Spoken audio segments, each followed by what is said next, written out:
नमस्कार, news point लेकर हाजिर हूं मैं राजीव। तो दोस्तों, कर्नाटक विधानसभा चुनाव का शोर अब थम चुका है। कल मतदान की जो घड़ियों का इंतजार था वो भी समाप्त, यानी कि 10 मई और लगभग 73% वोटिंग हुई है।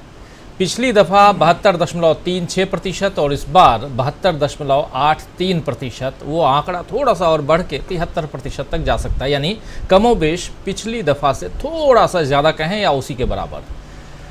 और अब 13 मई को काउंटिंग का इंतज़ार है, सभी को इंतज़ार है। एक दो एग्जिट पोल को छोड़कर तमाम सर्वे यही बता रहे हैं, यही दिखा रहे हैं कि इस बार कांग्रेस कर्नाटक की कमान संभालने वाली है। कांग्रेस नेता भी इसे लेकर आश्वस्त नजर आ रहे हैं, लेकिन बीजेपी खेमे में कुलबुलाहट शुरू हो गई है। कोई एग्जिट पोल को माने या नकारे, ये उसकी मर्जी है, लेकिन बीजेपी नेता एग्जिट पोल पर जो टिप्पणियां कर रहे हैं उससे पता चलता है कि उनमें घबराहट अभी बनी हुई है। कर्नाटक के सीएम बसवराज बोम्मई ने कहा है कि एग्जिट पोल आखिरकार एग्जिट पोल ही है। पिछली बार एग्जिट पोल में कर्नाटक, ये देख लीजिए स्क्रीन पे, पिछली बार एग्जिट पोल में कर्नाटक में बीजेपी के लिए 80 सीटों और कांग्रेस के लिए 107 सीटों की भविष्यवाणी की गई थी, लेकिन तब जब नतीजा आया तो ये एग्जिट पोल के बिल्कुल विपरीत था। उन्होंने कहा है कि मैंने अपने ज़मीनी स्रोतों से पता किया है, जिससे 100% साफ है कि हम पूर्ण बहुमत के साथ वापसी करने जा रहे हैं। वास्तविक नतीजे 13 मई को पता चलेंगे। ये कह रहे हैं बसवराज बोम्मई कि नतीजे का इंतज़ार है और जब आएगा, यानी रिजल्ट जब आएगा तो पता चलेगा। लेकिन 100% ये साफ है कि इनको पूर्ण बहुमत, यानी कि बीजेपी को पूर्ण बहुमत मिलने जा रही है। और इधर अगर अमित मालवीय, बीजेपी के प्रवक्ता और आईटी सेल के हेड अमित मालवीय ने अपने वेरीफाइड ट्विटर हैंडल से ट्वीट किया है। ट्वीट में वो क्या कुछ कह रहे हैं कि एग्जिट पोल पर उन लोगों की प्रतिक्रिया देखना मनोरंजक था। देखिए, बहुत मज़ेदार, ये भी बहुत मनोरंजक ट्वीट इन्होंने किया है कि एग्जिट पोल पर उन लोगों की प्रतिक्रिया देखना मनोरंजक था जो कांग्रेस की जीत की पूरी उम्मीद कर रहे हैं। नौकरी से बाहर पत्रकार उन लोगों को गाली दे रहे हैं जो लोग सोचते हैं कि वे वर्तमान सरकार के पक्ष में हैं। उन पत्रकारों के चेहरों पर खुशी है जो कांग्रेस के समर्थक हैं और अक्सर आधिकारिक प्रवक्ताओं की तुलना में बेहतर काम करते हैं। कांग्रेस के नेता राहुल गांधी को श्रेय देने के लिए दौड़ पड़े और उनके कई गुर्गे उत्साह में खुद को नीला कर रहे थे। यहाँ एक चेतावनी है, ये लिख रहे हैं कि यहाँ एक चेतावनी है, ये केवल एग्जिट पोल हैं और वास्तविक परिणाम यानी रिजल्ट नहीं है। परिणाम पलटने की स्थिति में एम्बुलेंस को संभाल कर रखें, जिसकी बहुत संभावना है। न तो मतदान प्रतिशत में और न ही ज़मीन पर यह सुझाव देने के लिए कुछ भी है कि कांग्रेस की भाग दौड़ वाली जीत होगी। तो शांत रहो, गहरी सांस लें और 13 तारीख का इंतज़ार करें। ये आपने देख लिया, पढ़ लिया। 3 प्लेट का इस्तेमाल करना पड़ा हमको भी इनके इतने लंबे चौड़े ट्वीट को आप तक रखने के लिए। और इस लंबे चौड़े ट्वीट और इसकी भाषा को देखकर समझा जा सकता है दोस्तों कि कांग्रेस की जीत की भविष्यवाणी मात्र से बीजेपी को कितनी तकलीफ होने लगी है। भाई, लोकतंत्र है जिसमें कोई भी जीत सकता है और कोई भी हार सकता है। अगर किसी ने कांग्रेस की जीत का अनुमान लगा भी लिया तो क्या एम्बुलेंस बुलाने की नसीहत देने का तरीका सही है? लेकिन बीजेपी का तरीका फिलहाल यही है कि सब उसके लिए और उसके पक्ष में बात करें, और जो कोई ऐसा नहीं करेगा जिससे बीजेपी को नुकसान हो सकता है तो फिर उस पर चौतरफा हमले होने लगते हैं। आप तैयार रहिए। राहुल गांधी तो हमेशा ही ऐसे हमलों के निशाने पर रहे भी हैं और निशाना बनते भी रहे हैं। अभी पिछले शुक्रवार को 5 मई को राहुल अचानक दिल्ली यूनिवर्सिटी पहुंच गए थे और लंच टाइम में उन्होंने छात्रों से अनौपचारिक बातें की थीं। इस तरह की पहल से युवाओं का झुकाव कांग्रेस की तरफ हो सकता है। शायद यही उम्मीद के साथ राहुल गांधी वहां पहुंचे होंगे। लेकिन ये अंदेशा बीजेपी को हुआ होगा कि शायद ये जो यूथ हैं वो राहुल की तरफ अगर आकर्षित हो गए तो हमारा क्या होगा। और DU-PG मेंस हॉस्टल के प्रोवोस्ट KP सिंह ने राहुल गांधी को नोटिस भेज दिया है। 2 पन्नों के नोटिस में कहा गया है कि ये घटना ट्रेसपास यानी अनाधिकृत प्रवेश और गैर जिम्मेदाराना व्यवहार है। इस नोटिस के जरिए राहुल गांधी को भविष्य में ऐसा कोई भी कदम न उठाने के लिए कहा गया है, यानी कि नसीहत दी गई है। और इसके साथ ही हॉस्टल की मैनेजमेंट कमेटी के अध्यक्ष और दूसरे सदस्यों की तरफ से इस घटना की निंदा भी की गई है। आपको बता दूं कि राहुल गांधी दिल्ली यूनिवर्सिटी के पूर्व छात्र रहे हैं। कुछ दिन पहले राहुल ने मुखर्जी नगर में भी छात्रों से मुलाकात की थी जो वहां यूपीएससी और दूसरे कॉम्पिटिटिव एग्जाम्स की तैयारी करते हैं। और अपनी पूरी भारत जोड़ो यात्रा के दौरान भी राहुल गांधी इसी तरह लोगों से मिलते बतियाते रहे हैं। मगर अब दिल्ली यूनिवर्सिटी को इस पर आपत्ति हो रही है और राहुल के लिए नियमों का हवाला दिया जा रहा है। लेकिन यहाँ साफ नजर आ रहा है दोस्तों कि सवाल नियमों का नहीं है, बल्कि राहुल की युवाओं से बढ़ती, यानी कि राहुल की युवाओं के प्रति जो लगाव उनका है और युवाओं में जो राहुल गांधी की जो बढ़ती लोकप्रियता है, उसके कारण यहाँ परेशानी बीजेपी को है। बीजेपी इसीलिए किसी भी तरह राहुल गांधी को गलत साबित करने में लगी रहती है। चलिए थोड़ा और आगे बढ़ते हैं। दरअसल बीजेपी को अब अपनी सत्ता पर हर तरह से खतरा दिख रहा है। कर्नाटक का फैसला 13 को आएगा और एग्जिट पोल आप लोग कल से देख ही रहे हैं। हमारा एग्जिट पोल भी आपने देखा जिसमें 100। लेकिन आज महाराष्ट्र को लेकर भी एक फैसला आ गया है जिसमें शिंदे सरकार तो बच गई है, मगर तब के राज्यपाल कोश्यारी साहब, उन पर अदालत ने गलती करने की जो टिप्पणी की उससे बीजेपी की नीयत पर सवाल उठ रहे हैं। दिल्ली में भी एलजी और यानी लेफ्टिनेंट गवर्नर और सरकार यानी केजरीवाल सरकार के बीच प्रशासनिक सेवाओं पर अधिकार के मामले में फैसला सरकार के हक में आया है। यानी यहाँ दिल्ली में भी बीजेपी को ज़बरदस्त झटका लगा है और यहाँ आम आदमी पार्टी को जीत मिली है। ये भी बीजेपी की हार की तरह देखा जा सकता है। और इधर नीतीश कुमार और तेजस्वी यादव ने आज महाराष्ट्र में फिर शरद पवार और उद्धव ठाकरे से मुलाकात करके 2024 में विपक्षी मोर्चे के लिए चर्चा की है। उद्धव ठाकरे ने बीजेपी के लिए कहा है कि हम सब मिलकर ये जो देश को गुलाम बनाना चाहते हैं, हम उनको घर भेजेंगे और मुझे पूरा भरोसा है कि पूरी जनता हमारा इंतजार कर रही है। यानी कि जो लोग देश को गुलाम बनाना चाहते हैं उनको हम सब मिल करके उनके घर वापस भेजेंगे।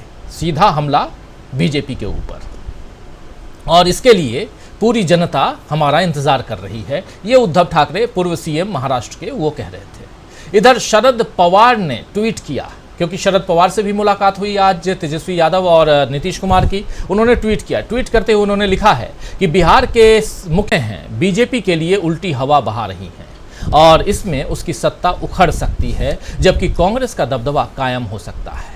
यही बीजेपी की चिंता बढ़ा रही है। और सबसे बड़ी बात, सबसे बड़ा सवाल कि आखिर बीजेपी की जो नीयत है उस पर सवाल क्यों उठ रहे हैं। कर्नाटक से हमने इस बात की शुरुआत की। एसआर बोम्मई साहब जो हैं, बसवराज बोम्मई साहब जो बात कह रहे हैं, उनके अलावा जो बात कह रहे हैं आईटी सेल के हेड बीजेपी के कि एम्बुलेंस को तैयार रखिए और वहाँ से लेकर के डीयू तक और सुप्रीम कोर्ट के 2 अहम फैसले तक, इन सब के बीच अगर देखा जाए सेंटर पॉइंट में बीजेपी है। और बीजेपी सिर्फ इतना मात्र से परेशान है कि exit polls maximum 95% exit polls, उससे ज़्यादा भी कह सकते हैं 98% एग्जिट पोल्स इस बार कर्नाटक में कांग्रेस की सरकार बना रहे हैं, यानी कर्नाटक कांग्रेस के हवाले कर रहे हैं एग्जिट पोल्स। क्या इसके कारण परेशानी है? यह परेशानी ये है कि महाराष्ट्र में जो कुछ हुआ है उसमें एक छोटी सी भूल कहें या बड़ी सी भूल उद्धव ठाकरे ने कर दी, लेकिन उसके बाद जो कुछ हुआ उस पर जो टिप्पणी सुप्रीम कोर्ट की आई है, बहुत अहम टिप्पणी है। ये है या कुछ और है? आइए सेंटर पॉइंट में बीजेपी और बीजेपी की नीयत पर सवाल, चर्चा की शुरुआत करते हैं। हमारे साथ कुछ वरिष्ठ साथी जुड़े हुए हैं, उन सबसे आपका सबसे पहले परिचय करवाऊं। हमारे साथ देखिए इस वक्त 5 वरिष्ठ साथी जुड़े हुए हैं। हमारे साथ जुड़े हुए हैं प्रोफेसर अखिल स्वामी जी, इधर स्टूडियो में हमारे साथ जुड़े हुए हैं शकील अख्तर जी, हमारे साथ जुड़े हुए हैं कानपुर से शायद जुड़े हुए हैं Vijay Shankar Singh ji, retired IPS officer हैं। विजय शंकर सिंह जी, आपका स्वागत करता हूं। हमारे साथ प्रशांत टंडन जी जुड़े हुए हैं, हमारे साथ अमलेंदु उपाध्याय जी जुड़े हुए हैं। थोड़ी देर बाद और एक साथी जुड़ेंगे। आप तमाम वरिष्ठ साथियों का स्वागत करता हूं इस कार्यक्रम में, और स्वागत इस्तकबाल आप तमाम दोस्त साथी शुभचिंतक आप सबका जो अब तक जुड़ चुके हैं, जुड़ने वाले हैं। कल गहमा गहमी एग्जिट पोल की थी और आज गहमा गहमी सुबह से कोर्ट की, सुप्रीम कोर्ट की, और सुप्रीम कोर्ट के फैसले के अलावा जो बातें कल की बढ़ रही हैं आगे, वो चिंता बढ़ा रही हैं बीजेपी की। और यहीं से अब शुरुआत करते हैं, बीजेपी की नीयत पर जो सवाल है उस पर, उससे पर्दा उठाने की कोशिश करते हैं। सबसे पहले प्रशांत टंडन जी, आपके पास ही आना चाहता हूं। प्रशांत जी, किस रूप में देखा जाए, तमाम बातें यहां रख चुका हूं, आपकी टिप्पणी, आपकी प्रतिक्रिया। राजीव जी, महाराष्ट्र के मामले पर सुप्रीम कोर्ट के जजमेंट से निराशा हुई है और बहुत निराशाजनक फैसला है, और वो फैसला है, इंसाफ नहीं है। आप देखिए कि इस पूरे प्रकरण में विक्टिम कौन है? शिवसेना, उद्धव ठाकरे या उद्धव ठाकरे खुद। किसने अनैतिक रूप से गुवाहाटी के होटलों में सरकार बनाई? हम लोगों के सामने है, एकनाथ शिंदे और उनका जो ग्रुप है। फैसले से राहत किसको मिल रही है? जो अनैतिक रूप से बैठा हुआ है, खुद सुप्रीम कोर्ट। सुप्रीम कोर्ट अपने फैसले में कहता है कि गवर्नर का फैसला फ्लोर टेस्ट कराने का इलीगल था। स्पीकर का फैसला चीफ विप को अपॉइंट करने का एकनाथ शिंदे फैक्शन के, वो इलीगल था। अब उस प्रोसेस से उद्धव ठाकरे विक्टिम हो गए और एकनाथ शिंदे चीफ मिनिस्टर बन गए, वो ठीक है। तो ये इतना विरोधाभास भरा ये फैसला है, बिल्कुल बाबरी मस्जिद जैसा, राम जन्मभूमि वाला फैसला है कि हम फैसला भी करेंगे, कुछ कहेंगे भी नहीं। तो आपके दरवाजे पर लोग इंसाफ के लिए आते हैं। जो विक्टिम है उसको इंसाफ मिलना चाहिए, एक बात। दूसरी बात राजीव जी ये है कि पिछले कई वर्षों से हम देख रहे हैं और बहुत लंबी आया राम गया राम परंपरा के बाद ये 10th शेड्यूल बना था, जिसको दल बदल कानून कहते हैं। अब समय के साथ इस दल बदल कानून में बहुत सारे छेद हो गए। उसमें वाजपेयी सरकार में एक क्लॉज 4 ऐड भी किया गया कि अगर स्प्लिट करने वाला जो ग्रुप है वो किसी पॉलिटिकल पार्टी का नहीं है तो नहीं माना जाएगा। तो शिंदे साहब की अलग पॉलिटिकल पार्टी नहीं थी जब वो स्प्लिट हुए। मुझे उम्मीद थी कि सुप्रीम कोर्ट इन सारे मामलों पे एक ऐसा निर्णायक फैसला करेगा कि ये जो ऑपरेशन लोटस होता है वो उसमें रोक लगेगी। ऑपरेशन लोटस के किरदार कौन है? पर्दे के पीछे के उद्योगपति जिनकी नोटों की थैलियां चलती हैं, लालची विधायक जो पैसों के बल पे बिकते हैं, वो एजेंसियां जो सरकार के पक्ष में विधायकों को धमकाकर एक तरफ खदेड़ती हैं, चाहे वो ईडी हो, चाहे सीबीआई हो, चाहे इनकम टैक्स हो, गवर्नर, स्पीकर, इस तरीके के लोग, ये किरदार है इसके ऑपरेशन लोटस के। क्या ये सुप्रीम कोर्ट के फैसले से कल कोई कर्नाटक में ऐसी स्थिति बनती है, एग्जिट पोल के हिसाब से नहीं बन रही है लेकिन कल बनती है अगर, तो क्या ऑपरेशन लोटस की संभावना से कोई इनकार कर सकता है? और सुप्रीम कोर्ट के पास तो उद्धव ठाकरे शुरू में चले गए थे। मैं किसी डॉक्टर के पास जाऊं कि स्टेज 1 कैंसर है और डॉक्टर मेरा इलाज ना करे, उसके बाद जब वो स्टेज 3 हो जाए तो कहे अब इलाज नहीं हो सकता। तो ये बड़ा विचित्र फैसला है सुप्रीम कोर्ट का और बहुत अफसोसनाक है कि एक बड़ी समस्या हमारे राजनीतिक सिस्टम में, लोकतांत्रिक सिस्टम में कैंसर की तरीके से पैदा हो गया है। और चाहूँगा ओपनिंग कमेंट प्रोफेसर अखिल स्वामी जी आपसे भी, किस रूप में आप देखते हैं सुप्रीम कोर्ट के फैसला का जो फैसला है, एक नहीं दो फैसला, और उसके अलावा बात आगे बढ़ाएंगे और फिर एग्जिट पोल तक भी चलेंगे, लेकिन पहले इस फैसले पे। मैं राजीव जी दोनों फैसलों पे अपनी टिप्पणी देता हूं, अपना विश्लेषण देता हूं। मुझे ऐसा लगता है कि सुप्रीम कोर्ट ने जो दोनों निर्णय लिए हैं वो तमाचे हैं उन लोगों के जो निरंकुशता से सरकार चलाना चाहते हैं। और इस सरकार को यह समझना चाहिए कि जिस प्रकार से श्रीलंका में जनता ने विद्रोह कर दिया था, आपके पड़ोस में पाकिस्तान में विद्रोह हो रहा है, भगवान न करे वैसा विद्रोह हिंदुस्तान में हो। हम लोग गांधी का देश हैं, लेकिन सुप्रीम कोर्ट ने महाराष्ट्र का जो निर्णय लिया है वो इतना स्पष्ट है।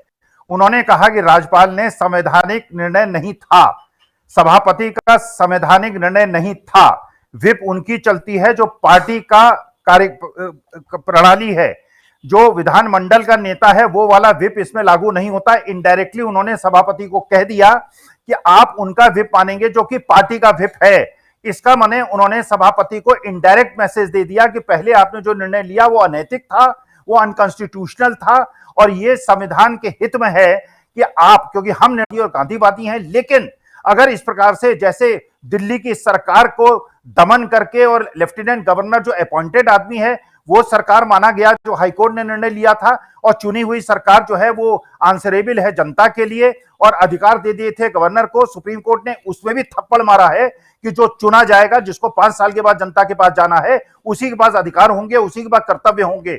और सभापति को महाराष्ट्र के एक क्लियर मैसेज दिया है सुप्रीम कोर्ट ने कि अगर आप संविधान को मानते हैं, हमने निर्णय दे दिया कि आपको व्हिप वो मानना पड़ेगा जो पार्टी का व्हिप होगा, विधानमंडल का व्हिप आपको नहीं मानना है। सुप्रीम कोर्ट ने अपना निर्णय स्पष्ट दे दिया है। और अगर अपने लोकतंत्र को हाथ में सभापति रखना चाहते हैं और बीजेपी रखना चाहते हैं तो उसका दंड जनता देगी और जनता का निर्णय परसों आ जाएगा और उसके बाद वही निर्णय महाराष्ट्र के अंदर होगा, पूरे देश में होगा। तो लोकतांत्रिक परिवहनों का निर्वहन अगर सरकार को करना है तो वहां पे रेस्टोर करें उद्धव सरकार को, और उसमें चीफ जस्टिस का निर्णय बिल्कुल ठीक है, जो बेंच का निर्णय है बिल्कुल ठीक है, क्योंकि यह अधिकार सभापति का है और सभापति संवैधानिक निर्णय लें और सरकार को, उद्धव ठाकरे को रिस्टोर करें। और ये जनता के निर्णय और कर्नाटक और परसों बहुत महत्वपूर्ण है। परसों का दिन इस लोकतंत्र के लिहाज से भी बहुत ही इम्पोर्टेंट डे और लोक पर्व है जैसा हम लोग कहते हैं, और उस लोक पर्व में किसकी जीत और किसकी हार होती है वो देखा जाएगा। लेकिन सबसे बड़ी बात कि सुप्रीम कोर्ट के 2 फैसले और उन फैसलों से क्या कुछ निकल के आ रहा है, और उसके साथ साथ जो चुनाव अभी मतदान संपन्न करवाए गए हैं कर्नाटक के, और उससे क्या कुछ निकल के आ रहा है। दोनों बातें पैरेलल चल रही हैं और उसी को समझने की और यहाँ विस्तार से समझने की हम कोशिश कर रहे हैं। राहुल गांधी क्या उभरते हुए नेता के रूप में 14 तारीख को और 13 तारीख को और भी ज़्यादा मजबूती के साथ कहें तो वो इस्टेब्लिश होने जा रहे हैं? ज़रा समझना चाहता हूँ। यहाँ स्टूडियो में हमारे साथ बने हुए हैं शकील अख्तर जी। शकील जी, आपसे समझना चाहता हूँ, जो फैसले हैं, फैसले के पैरेलल जो लोकतंत्र है, संवैधानिक ढांचा और उसमें मतदान और एग्जिट पोल, ज़रा इसको मिला के अपनी बात रखिए। देखिए राजीव जी, आज जो फैसले हुए हैं वो बहुत स्पष्ट हैं। उसमें जैसा कि प्रशांत जी कह रहे थे, एक ही कमी है और वो है साहस का अभाव। जो कुछ माननीय उच्चतम न्यायालय को कहना था उन्होंने वो सब कह दिया, लेकिन जो करना था उसमें वो थोड़ा सा हिचक गए। देखिए, बड़ी स्पष्ट बात है, महाराष्ट्र में वो कहते हैं कि हम उद्धव ठाकरे सरकार को बहाल नहीं कर सकते। ओके, ठीक है, तकनीकी रूप से सब मानते हैं कि नहीं कर सकते, मगर आपको जो वर्तमान सरकार है, शिंदे की सरकार है, उसे निरस्त करने से, बर्खास्त करने से कौन रोक रहा था? जब आप कहते हैं कि सरकार असंवैधानिक है, राज्यपाल ने गलत किया, स्पीकर ने गलत किया, एकनाथ शिंदे ने गलत किया, तो फिर वो सरकार जो है वो संवैधानिक कैसे हो सकती है, वो वैध कैसे हो सकती है? तो सरकार ही जब अपने आप में असंवैधानिक है तो वो स्वतः ही निरस्त हो जाती है। और आप देखिए कि पॉलिटिकली, राजनीतिक रूप से इसका बहुत बड़ा फ़ायदा जो है वहाँ पे उद्धव ठाकरे को और बाकी जो गैर भाजपा दल है उन्हें मिलने वाला है। अब हर जगह यही चर्चा है कि ये सरकार काम कैसे कर सकती है। इसमें एक जो सबसे बड़ी बात है कि अभी भी स्पीकर के पास बहुत सारी याचिकाएं पेंडिंग पड़ी हुई हैं इस मामले को लेकर, जिनका उन्हें फैसला करना है। लेकिन आज जो इस मामले को सिंघवी ने लड़ा है सुप्रीम कोर्ट में, उन्होंने बताया कि हमें लगता है कि उन फैसले को ये लोग पेंडिंग डाले रहेंगे, और थोड़ा कड़े शब्दों का प्रयोग उन्होंने करते हुए कहा कि बीजेपी की ये टेंडेंसी है, ये प्रवृत्ति है कि वो इस तरह चीज़ों को लटका के संविधान को और लोकतंत्र को कमज़ोर करती है, और वो करेगी। लेकिन इसको आप चाहे जितना पेंडिंग करें, स्पीकर इन पे फैसला न दे, मगर राजनीतिक रूप से जो कुछ होना था, उद्धव ठाकरे को जो फ़ायदा मिलना था वो मिल गया। दूसरी बात, दिल्ली का फैसला। देखिए, दिल्ली में ये जो आज फैसला आया है सुप्रीम कोर्ट का, ये इसलिए आया कि केंद्र सरकार अपने उपराज्यपाल के ज़रिए लगातार इतना परेशान कर रही थी एक चुनी हुई सरकार को, हर कदम पे काम करने को रोक रही थी, कि सुप्रीम कोर्ट को ये कहना पड़ा जो दिल्ली की स्थिति है वो दूसरे केंद्र शासित राज्यों की तरह नहीं है। ये बात पता नहीं ये लोग समझते हैं कि नहीं समझते। वो सिर्फ एकमात्र राज्य है देश का जिसको संविधान के तहत विशेष अधिकार मिले हुए हैं, दिल्ली को। ऐसा अन्य राज्यों के साथ नहीं है। और यहाँ पे आप देखिए कि तीन सरकारें रही। एक सरकार सबसे पहले खुराना साहब की रही भाजपा की, उसके बाद रही शीला दीक्षित की, और उसके बाद रही आपकी जो है आज।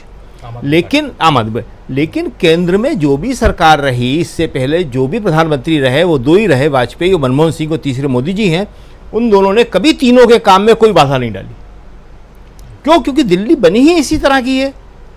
आज अगर इसी तरह से केंद्र सरकार लगातार इंटरफेयर करती रहेगी, लगातार राज्य सरकार को परेशान करती रहेगी, तो आप देखिए वो दिन दूर नहीं है कि जब इसको पूर्ण राज्य का दर्जा देने की मांग इतनी गंभीर हो जाएगी, केंद्र सरकार को मुश्किल पड़ जाएगी। सब जानते हैं कि ये देश की राजधानी है, इसको अपने अधिकार मिलना चाहिए, जैसे कि मदन लाल खुराना को मिले हुए थे, शीला दीक्षित को मिले हुए थे, और कुछ समय के लिए केजरीवाल को भी मिले हुए थे मनमोहन सिंह के टाइम में। वही सब अपना काम करते हैं अच्छी तरह, कोई लड़ाई नहीं, कोई झगड़ा नहीं, कोई वो नहीं होता। लेकिन जब आप ये सब करते हैं तो एक बड़ी गंभीर समस्या पैदा हो जाती है, संवैधानिक समस्या पैदा हो जाती है, और उस समस्या को आज इन्होंने पैदा कर दिया। आज उपराज्यपाल के लिए जो शब्द कहे गए हैं वो बड़े अशोभनीय हैं। उपराज्यपाल ज़बरदस्ती एक ऐसे मोहरे बन गए हैं जो उन्हें बनना नहीं चाहिए था। इसी तरह महाराष्ट्र के अंदर तो ये बड़ा क्लियर हो गया कि ये सरकार ही अब असंवैधानिक है। लेकिन चूंकि उसको बर्खास्त नहीं किया, और नैतिकता का लोग सवाल कर रहे हैं, नैतिकता तो है नहीं उनमें, नैतिक रूप से कायदे से उसके बाद एकनाथ शिंदे को इस्तीफा दे के वो चुनाव में जाना चाहिए। जी राजीव जी, एकनाथ शिंदे को इस्तीफा दे के चुनाव में जाना चाहिए था आप कह रहे हैं, लेकिन क्या इतनी नैतिकता बची है? अगर इतनी नैतिकता होती तो फिर शायद एकनाथ शिंदे बगावत ही नहीं करते।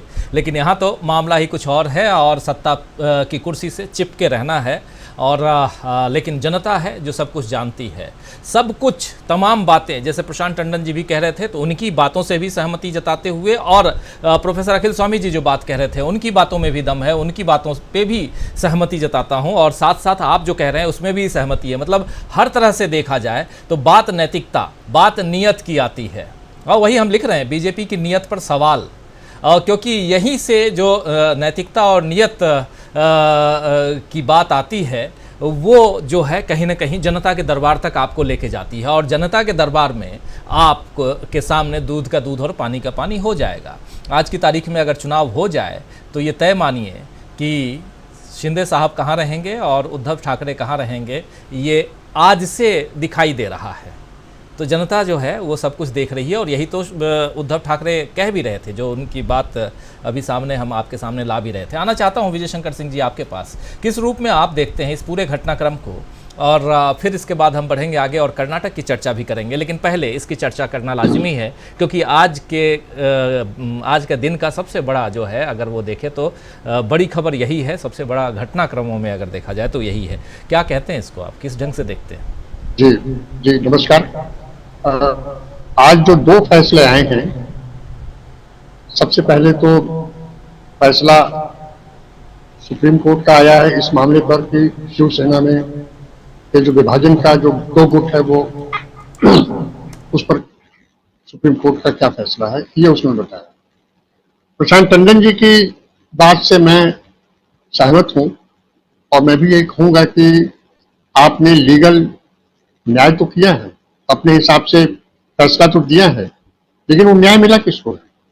कानूनी स्थिति आपकी बिल्कुल सही है, लेकिन जब इस फैसले के बारे में मेरी एक सुप्रीम कोर्ट के वरिष्ठ वकील जो संविधान के मामलों के जानकार हैं और पुरानी मित्रता है, तो उनसे जब मैंने फोन किया और उनसे मैंने कहा कि आप मुझे समझा दें, और मैं उनसे इसलिए समझना चाहता था कि हो सकता है आप ये सवाल मुझसे करें, तो मैंने सोचा उनसे समझ लिया जाए।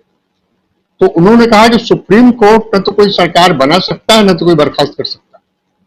सुप्रीम कोर्ट लीगल एंगल देता है, और वो लीगल एंगल उसने ये दिया है कि राज्यपाल का निर्णय गलत था, स्पीकर का निर्णय गलत था। जब दोनों ही निर्णय गलत हैं तो उन गलत निर्णयों पर बनी हुई सरकार स्वतः असंवैधानिक है। हमने कहा कि क्या सुप्रीम कोर्ट इसके आगे नहीं लिख सकता था कि वो सरकार बर्खास्त कर रहा है? कहा वो नहीं लिख सकता था, ये उसके क्षेत्राधिकार में नहीं है। तो कोई सरकार न तो बना सकता है न बर्खास्त कर सकता, स्टेटस को मेंटेन कर सकता है। लेकिन तभी अगर उद्धव ठाकरे ने इस्तीफा न दिया होता तो वो ये कह सकता था कि वही सरकार, वो स्टेटस को वही रहेगी, ये असंवैधानिक है, तो जो पहले थी वो कंटिन्यू कर जाती। अब हो सकता है इसमें और भी बहुत से लीगल पेच हों और संविधान के विशेषज्ञ जो हैं इसको ज्यादा बेहतर तरीके से समझेंगे। लेकिन उन्होंने ये भी कहा कि इस फैसले के बाद अब स्पीकर को इस्तीफा दे देना चाहिए, क्योंकि राज्यपाल तो वहां रहे नहीं, और स्पीकर को इस्तीफा देने के बाद अब जो स्पीकर होगा उसे निर्णय लेना है कि जो पहले 16 आए थे उनको अयोग्य घोषित करें। किसी भी सदस्य को अयोग्य घोषित करने का निर्णय भी स्पीकर का ही है, उस निर्णय को भी सुप्रीम कोर्ट अपने यहाँ नहीं रख सकता है। तो जो कानूनी पेचीदगियां उन्होंने बताई हुई ये बात है। अब इस फैसले का राजनीतिक परिणाम क्या होगा? इस फैसले का राजनीतिक परिणाम शक्ति जी ने बहुत साफ साफ तौर पर कह दिया कि इस फैसले का राजनीतिक परिणाम, और अखिल स्वामी जी ने भी इस बात को तस्दीक की है, इस फैसले का राजनीतिक परिणाम उद्धव ठाकरे या महाविकास अघाड़ी के पक्ष में जाएगा, क्योंकि आज से ये सरकार सुप्रीम कोर्ट के आदेश के अनुसार असंवैधानिक हो गई है। स्पष्ट रूप से कहा जाए या न कहा जाए, अब आप इतने निर्लज्ज हो कि कुछ माने ही नहीं तो बात अलग, लेकिन ये एकदम से असंवैधानिक हो गई है। और यही नैतिकता की जब बात करेंगे तो एक चीज हमें यही याद रखनी चाहिए कि इसी देश में एक ट्रेन दुर्घटना में लाल बहादुर शास्त्री जी ने इस्तीफा दे दिया था। न वो गाड़ी चला रहे थे, न वो सिग्नल मैन थे, वो कुछ भी नहीं थे, लेकिन वो नैतिकता का चरम था। हमने नैतिकता का चरम देखा है तो हमने नैतिकता के पतन का भी चरम आज देख रहे हैं, सबसे नीचे भी आ जा रहे हैं। एक सरकार जिसे क्या असंवैधानिक घोषित कर दिया गया है, राज्यपाल का निर्णय गलत है, स्पीकर का निर्णय गलत है, फिर सरकार कैसे सही हो सकती है? ऐसी स्थिति में निश्चित रूप से शिंदे को इस्तीफा दे देना चाहिए और जनता से नया जनादेश लेने के लिए उनको जनता के पास जाना चाहिए, या केंद्र सरकार इसे बर्खास्त कर दे और राष्ट्रपति शासन लगा दे, क्योंकि सरकार तो असंवैधानिक है। और इस सरकार के जो भी निर्णय होंगे कल के दिन इसी आधार पर, ये भी उन्होंने बताया, मैं नहीं बता रहा हूं, ये भी उनका ही कहना है, कल सरकार के कोई भी निर्णय और महत्वपूर्ण निर्णय हुए तो इसी आधार पर कोई हाई कोर्ट सुप्रीम कोर्ट में जा सकता है कि साहब सरकार ये निर्णय कैसे कर रही है। तो बहुत सी पेचीदगियां, इस पेचीदगियों से बचने का एक ही आसान रास्ता है, एकनाथ शिंदे को इस्तीफा दे देना चाहिए। लेकिन मुझे नहीं लगता कि जिस तरीके से वो चिपके हुए हैं या जिस तरीके से वो चल रहे हैं, तो उनको पता है इस्तीफा दे के जब जनादेश मांगने निकलेंगे तो उन्हें इस तरह का कोई जनादेश नहीं मिलेगा, वो दोबारा सरकार में आए। वो क्या पता उनके साथ जो गए हुए लोग हैं उनमें कोई वापसी करे भी या न करे, इससे भी संदेह। तो इस पर मेरा यही कहना है कि ऐसा फैसला है कि ऑपरेशन सफल रहा लेकिन मरीज मर गया, तो इस फैसले को तो मैं इस रूप में कह रहा हूं। दूसरी बात दिल्ली के बारे में आई। दिल्ली के बारे में साफ सी बात है, चुनी हुई सरकार है, जिसको जनता ने चुना है, उसकी जनता के प्रति जवाबदेही है। जब जनता के प्रति जवाबदेही उसकी है तो वो जो काम करेगी, उसके जो अधीनस्थ सरकारी अधिकारी होंगे, जो भी एडमिनिस्ट्रेटिव ऑफिसर होंगे, वो उस पर किसका नियंत्रण होगा? यदि आपने मुझे चुना है और आपने मुझे ये दायित्व दिया है कि मैं सरकार चलाऊं, तो मैं अपने चीफ सेक्रेटरी या अन्य सेक्रेटरी या अन्य अधिकारियों पर जब मेरा नियंत्रण नहीं रहेगा, केंद्र सरकार का बरास्ते एलजी नियंत्रण रहेगा, मैं सरकार का खाक चलाऊंगा। तो निश्चित रूप से लंबे समय से झगड़ा चलता रहा है। अच्छा, अभी सेक्रेटरी जी ने एक बात बहुत सही की कि शुरू में वाजपेयी जी थे, मनमोहन सिंह जी, उनके समय में इस तरह का विवाद नहीं हुआ। विवाद क्यों होता है? मेरा यह मानना है कि वर्तमान सरकार जो है और हमारे जो वर्तमान प्रधानमंत्री जी हैं, ये दिल दिमाग से भी लोकतांत्रिक नहीं, कहीं भी लोकतंत्र का लेश मात्र भी इनके मन में नहीं है। सारा पावर रखना चाहते हैं।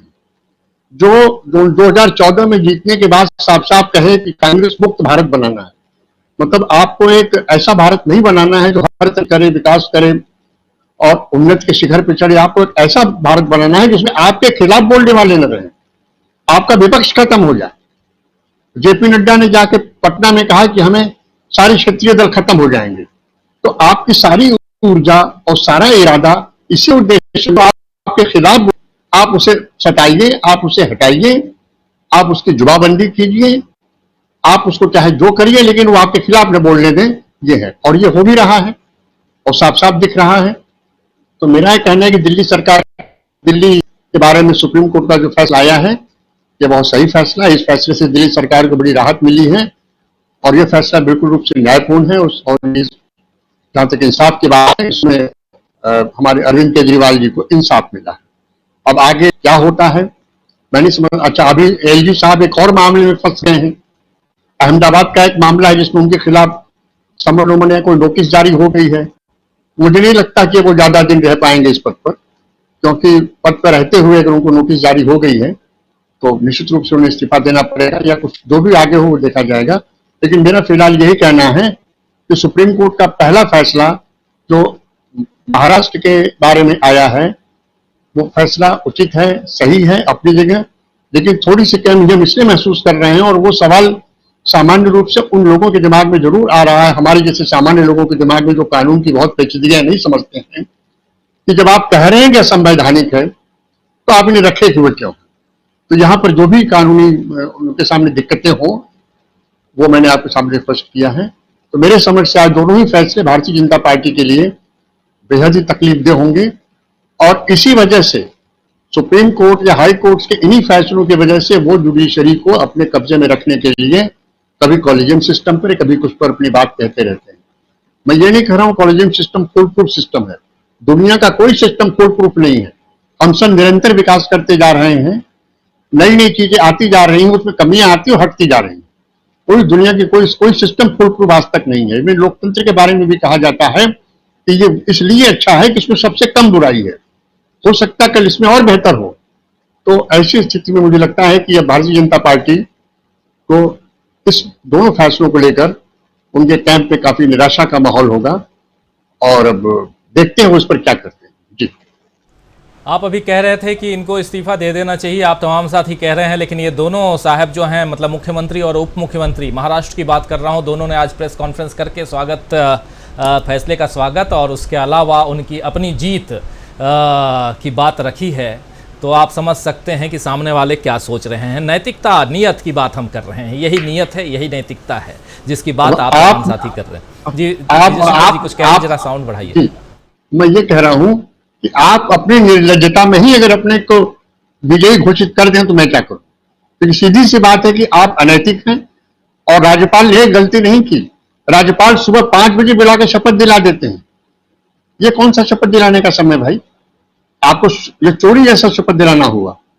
ये तो वो हुआ कि चलो हम तुमको बना देते हैं, रात शाम को सुबह 5 बजे उठाए और कहे चलो आप शपथ ले लो।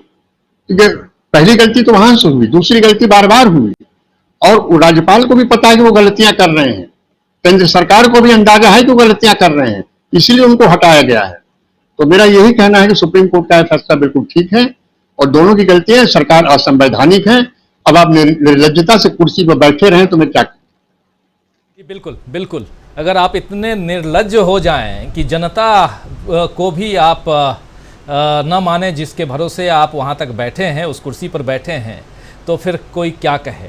लेकिन शायद 2 दिन पहले, कर्नाटक का रिजल्ट आने से 2 दिन पहले ये फैसला आना भी बहुत इम्पोर्टेंट है, क्योंकि आने वाले समय में पूर्ण बहुमत की सरकार आती हुई दिखाई तो दे रही है कांग्रेस की कर्नाटक में। लेकिन इन दोनों फैसलों से जो कुछ रेखाएं जो खींचने की कोशिश की हैं सुप्रीम कोर्ट ने, उन जो जिसको लक्ष्मण रेखा कह लें या कोई भी रेखा कह लें, उसको पार करने में बीजेपी को बहुत पसीने बहाने पड़ेंगे आने वाले समय में, ये तो तय मानिए। आज उद्धव ठाकरे उस कुर्सी को पा पाएँ या नहीं, जो निर्लज्जता अभी दिखाई जा रही है वर्तमान सरकार की तरफ से, लेकिन कल को कोई भी इतनी हिम्मत, चाहे राज्यपाल हो या विधानसभा अध्यक्ष हो, इतनी हिम्मत करने से पहले 10 बार सोचेगा, ये तो तय मानिए। आना चाहता हूँ अमलेंदु उपाध्याय जी आपके पास, किस रूप में आप देखते हैं इन दोनों फैसलों को, और फिर हम सीधे चलेंगे जरा उस दिशा में भी, कर्नाटक की तरफ भी, और वहाँ क्या कुछ हो रहा है उस पर भी चर्चा करेंगे। जी अमलेंदु जी। राजीव जी, जहाँ तक दिल्ली के फैसले का सवाल है, वो तो खैर फैसला स्पष्ट है और साफ समझ में आता है कि फैसले में कहा क्या गया है वो जनता तक पहुंच रहा है। मतलब उसमें आप जो है साधारण से आदमी से भी पूछिए तो वो समझ लेगा कि फैसले में क्या कहा गया है। लेकिन जहां तक महाराष्ट्र का सवाल है तो ये समझ में नहीं आ रहा है कि इसमें जीता कौन है। उद्धव ठाकरे जीते हैं कि इसमें मोदी जी जीते हैं कि इसमें भगत सिंह कोश्यारी जीते हैं कि स्पीकर साहब जीते हैं या वो जो डिप्टी स्पीकर थे वो जीते हैं। आखिर इसमें जीत किसकी हुई है ये समझ में नहीं आई है। एक तरफ सुप्रीम कोर्ट कह रहा है कि ये सरकार असंवैधानिक है, ये भी कह रहा है कि जो स्पीकर नियुक्त किए गए वो भी असंवैधानिक थे, फिर फैसला भी उन्हीं के ऊपर छोड़ा जा रहा है कि आप इसको तय करेंगे। भाई जिस तरीके से आपने शिवसेना के जो चीफ विप थे उनको आपने कहा कि आप इनका विप मानेंगे, तो सबसे पहले मुकदमा जो पहुंचा था सुप्रीम कोर्ट में वो पहुंचा था डिप्टी स्पीकर का, तो उस डिप्टी स्पीकर को क्यों नहीं आपने बहाल किया? सवाल उठ सकते हैं। लड़ाई तो वहीं से शुरू हुई ना कि डिप्टी स्पीकर के सामने नोटिस गया अयोग्यता का और उस डिप्टी स्पीकर के फैसले के उस नोटिस के खिलाफ जो थे विधायक पहुंच गए सुप्रीम कोर्ट और सुप्रीम कोर्ट ने कह दिया कि नहीं ठीक है आप जाइए। और अगली जब बहस हुई थी उस पर तो अभिषेक मनु सिंघवी ने यही कहा कि सरकार जो बन रही है आपकी वजह से बन रही है सुप्रीम कोर्ट से। तो असली पेज जो है मुझे लगता है ये कानूनी पक्ष है, पता नहीं इस पे क्या है क्या नहीं है। एक साधारण व्यक्ति के तौर पे मुझे लगता है कि सुप्रीम कोर्ट की जब सारी बातें सही हैं तो जो मूल बात शुरू हुई थी उस पर जो था किसी का ध्यान क्यों नहीं गया। अब ये चूक है या इसमें कोई कानूनी पक्ष है ये मैं नहीं कह सकता, लेकिन जो मुझको लगता है वो लगता है कि महत्वपूर्ण बात जो थी वो डिप्टी स्पीकर से थी और डिप्टी स्पीकर के मामले पे क्या है ये फैसला क्या कहता है अभी तक जो है जितना भी मेरे सामने आया है उसमें ये कहीं स्पष्ट नहीं है। क्योंकि अगर फैसला जिन स्पीकर को करना है जिनके ऊपर जिम्मेदारी है तो उनकी भी फिर चुनाव अवैध है और असंवैधानिक है।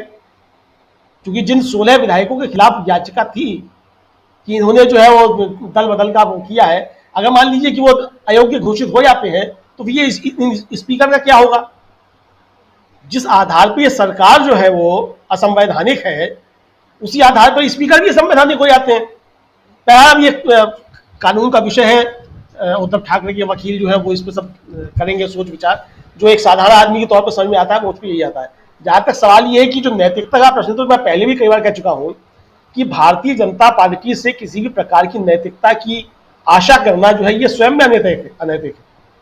तो ऐसी अनैतिकता हम में से किसी को भी नहीं करनी चाहिए कि भारतीय जनता पार्टी से किसी भी प्रकार की नैतिकता की उम्मीद करें। जहां तक जनता के सवाल है तो भाई जनता को तो ठेंगा दिखाते ही रहेंगे हमेशा से। जो ऑपरेशन लोटस से सरकारें बनी है वो क्या जनता का ठेंगा दिखाना नहीं है? तो जनता के मत का अपमान करना तो इनके डीएनए में है। अब जहां तक सुप्रीम कोर्ट ने कहा कि हम अगर उद्धव ठाकरे इस्तीफा दे के नहीं जाते तो हम उनको बहाल कर सकते थे, तो हुजूर इससे पहले ही सुप्रीम कोर्ट ने अरुणाचल में और उत्तराखंड में सरकारें बहाल की हैं। तो अब ये बहुत से इसमें पेच हो सकते हैं, इन पे बहस हो सकती है। अब इसके कानूनी पक्ष है वो वकील साहब उस पर बहस करते रहेंगे, लेकिन जो आम जो नागरिक है उसकी समझ में नहीं आ रहा है कि ये मसला है क्या कुल मिला के। बहरहाल जब सुप्रीम कोर्ट ने कहा है कि ये सरकार संवैधानिक है, ठीक है, सुप्रीम कोर्ट सरकार को बर्खास्त नहीं कर सकता, लेकिन जो असली याचिका थी उस पर क्या हुआ ये अभी तक समझ में नहीं आ रहा है कुल मिलाकर के। तो अब ये कानूनी पक्ष है, इसमें हम लोग ज्यादा बहस नहीं कर सकते। जो समझ में आ रहा है हमारे साधारण आदमी के तौर पे उतना ही हम समझ सकते हैं, उतनी बात कहने राजीव जी। तो कोश्यारी साहब से लेकर के और इधर सुप्रीम कोर्ट और जैसा शुरुआत में प्रशांत टंडन जी कह रहे थे कि और सबसे बड़ी बात कि बाबरी मस्जिद को आपने गिरा दिया, वो गिराना जो था वो ठीक नहीं था, वो उचित नहीं था, वो इलीगल था, लेकिन मंदिर बनाने का अधिकार आपको हम दे देंगे। क्या ऐसा फैसला नहीं है? खैर चलिए इस पे बातें हम और भी आगे करेंगे। और ये बात चूँकि कर रहे हैं लोग, ये मेरी उपज नहीं या प्रशांत टंडन जी की उपज नहीं है, ये ऐसे कमेंट्स आ रहे हैं। और देश जो है लोकतांत्रिक देश है और इसमें सबको अपनी बात अपने विचार रखने का अधिकार है, हक है। कई सवाल अगर पैदा होते हैं तो उन सवालों का जवाब भी ढूंढने की कोशिश अब जाकर के हम चीफ जस्टिस ऑफ इंडिया से तो सवाल नहीं कर सकते, लेकिन हाँ इतनी कोशिश तो कर सकते हैं कि कुछ विश्लेषकों से बात कर सकते हैं, जैसा विजय शंकर सिंह जी ने अभी बात की अपने साथी से जो सुप्रीम कोर्ट के ही वरिष्ठ वकील हैं, और उन्होंने जो बातें कहीं वो अभी बता ही रहे थे। तो ये चर्चा अभी जारी रहेगी और इस पर कई सारे सवाल उठते रहेंगे कि क्या जो फैसला आया है उस फैसले में एकमात्र जो बात है, जो सबसे बड़ी बात है कि अगर सब कुछ इलीगल है तो फिर शिंदे साहब को उस कुर्सी पर बैठने का अधिकार कैसे है। इस सवाल का जवाब या तो सुप्रीम कोर्ट दे दे या शिंदे साहब दे दें। शिंदे साहब अपने सहयोगी यानी कि फडणवीस साहब के साथ में आके कहते हैं कि हमारे बल्ले बल्ले, हम तो भाई जीत गए हैं, हमारी जीत हुई है, जनता की जीत हुई है। अब कैसे जीत हुई है वो जाने, लेकिन जनता आने वाले समय में जब 1.5 साल के बाद में यानी अगले साल अक्टूबर में जब महाराष्ट्र में चुनाव होगा तो दूध का दूध और पानी का पानी हो ही जाएगा। बढ़ते हैं आगे चुनाव की तरफ, और एक चुनाव इधर भी कर्नाटक में संपन्न करवाया गया है लगभग 73% मतदान के साथ में। और अब बारी है रिजल्ट की, और रिजल्ट जो है वो परसों है यानी 13 मई को। और उससे पहले सबकी धुकधुकी, सबसे ज़्यादा धुकधुकी जो है वो बीजेपी की है, और बीजेपी के लोग बिल्कुल बौखलाए हुए हैं। कुलबुलाहट इतनी ज़्यादा है कि कुछ भी अनाप शनाप कह रहे हैं। उसका 2 नमूना आप लोगों के सामने शुरुआत में रखा था। कई सारे साथी कह रहे हैं कि भाई साहब अमित मालवीय का ट्वीट मत दिखाया करो, बहुत लंबी लंबी ट्वीट तो करते ही हैं, उसके साथ साथ एम्बुलेंस से लेकर के क्या क्या नहीं कह देते हैं। लेकिन जो कुछ कल रात से हम लोग अभी तक देख रहे हैं उस पर एक टिप्पणी चाहता हूं, और दूसरे प्रशांत टंडन जी के पास आना चाहता हूं। और दूसरी बात ये कि दूसरे भी कई सारे आए हैं, एग्जिट पोल आए हैं प्रशांत जी। उन एग्जिट पोल में भी अब जैसे इंडिया टुडे माई एक्सिस का एग्जिट पोल जो है वो हमारे एग्जिट पोल के आसपास है, करीब है। चाणक्य का एग्जिट पोल हमसे 10 सीट कम है, हम 134 दे रहे हैं, वो 120 दे रहे हैं, हमसे 14-15 सीट कम है। तो लेकिन पूर्ण बहुमत की सरकार कांग्रेस की बनती हुई बहुत सारे एग्जिट पोल्स दिखा रहे हैं, लेकिन बीजेपी पहली दफा है कि मानने के लिए तैयार नहीं है। दूसरी बात यहां महत्वपूर्ण यह है प्रशांत जी कि कई सारे गोदी मीडिया के जो सो कॉल्ड दरबारी मीडिया के जो चैनल्स के जो एंकर्स हैं उनका चेहरा कल से उतरा हुआ नजर आ रहा है, वो भी साफ दिखाई दे रहा है। तो क्या सचमुच उसी दिशा में जाता हुआ दिखाई दे रहा है ये चुनाव कर्नाटक का, जिस दिशा में एग्जिट पोल्स हैं, या जैसा बसवराज मुंबई कह रहे हैं कि 100% नहीं 200% लिख कर रख लीजिए कि जीत तो हमारी ही होगी। अब वो इतने दावे के साथ कह रहे हैं तो फिर डर लगने लगता है। भाई मुख्यमंत्री हैं, कुछ भी करवा सकते हैं, ये भी तो माना जा सकता है कि वो मुख्यमंत्री हैं, वो कह रहे हैं कि 200% हमारी जीत होगी। ये उनका वक्तव्य है, बयान है उनका। प्रशांत जी। नहीं, देखिए वो तो एक राजनीतिक पार्टी के नेता हैं और वो ये नहीं कहेंगे तो क्या कहेंगे कि हम हार जाएंगे, हम हारने के लिए चुनाव लड़े थे। अभी तो वो ये नहीं कह सकते। अब मैं करना और एग्जिट पोल, चाहे आपका एग्जिट पोल हो या बाकी लोगों का, उसकी एक दिशा है। सीटें ऊपर नीचे कम ज़्यादा हो सकती हैं, लेकिन एक दिशा सब दिखा रहा है। वो दिशा ये है कि ये सरकार जो है उसके खिलाफ ये जनादेश आने वाला है, लोगों का मूड ये है। अब वो वास्तव में क्या है वो तो 13 तारीख को हम देखेंगे। कर्नाटक में मैं और बात करूं राजीव जी, 30 सेकंड में केवल मैं सुप्रीम कोर्ट का जो महाराष्ट्र का फैसला, उसमें 1-2 बात मैं जोड़ दूं। एक कि देखिए, सुप्रीम कोर्ट हरीश रावत को बहाल कर चुका है। गवर्नर साहब के पॉल थे उत्तराखंड के, दिल्ली के पूर्व पुलिस कमिश्नर, और सरकार बहाल कर दी गई थी। वो बात ठीक है कि उनको बर्खास्त किया गया था, उन्होंने खुद इस्तीफा नहीं दिया था। जगदम्बिका पाल का केस याद होगा शकील जी, वो कुख्यात governor Romesh Bhandari, supreme court ने फ्लोर टेस्ट कराया और उस फ्लोर टेस्ट में कल्याण सिंह दोबारा जीते, तो कल्याण सिंह जीतकर मुख्यमंत्री बने। फ्लोर टेस्ट सुप्रीम कोर्ट ने तय किया कि कैसे किया जाएगा। बुमई का एक बड़ा चर्चित केस है, जब सुप्रीम कोर्ट ने उनको रिस्टोर किया था। तो सुप्रीम कोर्ट की तमाम नज़ीरें हैं, इतनी तो मुझे याद आ रही हैं तमाम नज़ीरें जब सुप्रीम कोर्ट ने ये तय किया है कि कैसे होगा, और किसी भी केस में राजीव जी फैसला दो चरणों में आता है। पहला फैसला होता है कन्विक्शन, सजा कितनी है, और दूसरा फैसला होता है कि सजा की अवधि क्या है। तो आप मुजरिम हैं या नहीं है, वो पहला फैसला होता है। उसके बाद दूसरा फैसला होता है कि सजा कितनी है। अदालत मुजरिम करार करने के बाद, अपराधी करार करने के बाद किसी को उसकी अंतरात्मा पे नहीं छोड़ती कि आप तय कर लो कि आपको क्या करना है, कि आप खुद जेल चले जाओगे। तो मुजरिम की अंतरात्मा पे नहीं छोड़ा जाता है। अगर आपने कहा है कि ये इलीगल है तो आपको फैसला भी करना चाहिए था कि ये इलीगलिटी नहीं चलेगी। अब लीगल तरीके से मुख्यमंत्री कैसे होगा, फ्लोर टेस्ट क्या होगा, स्पीकर कैसे कैंडिडेट करेंगे, ये सुप्रीम कोर्ट ने पहले किया है, नज़ीर है। अब मैं कर्नाटक में बात आता हूँ। देखिए, कर्नाटक में जो एग्जिट पोल के अलावा जो मैं चीज़ें देख रहा हूँ राजीव जी, हम लोगों ने करीब 15-20 दिन इस पे चर्चा की है, हम लोग वहाँ गए भी। 74 सीटें हैं राजीव जी जहाँ पे हार जीत का फैसला 10,000 से कम है। उन 74 सीटों में 2018 में 37 सीटें कांग्रेस ने जीती हैं और 27 बीजेपी ने। ये स्विंग सीट हैं। ये एग्जिट पोल की गणना को भी डिफाई कर सकती हैं क्योंकि इतना छोटा अंतर है। तो ये इस पे नजर रखनी पड़ेगी। इन स्विंग सीट पे ये 74 सीटें हैं। मेरे पास इन 74 सीटों की लिस्ट भी है।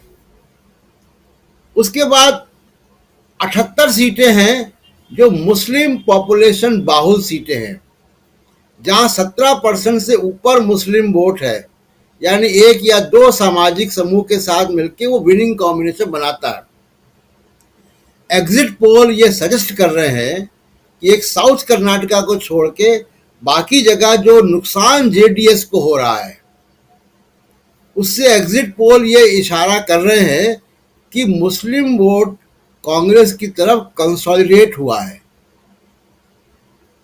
और ये भविष्य की एक राजनीति का की तरफ इशारा कर रहा है कि भविष्य की राजनीति भारत की कैसी होगी इस इलेक्शन के बाद।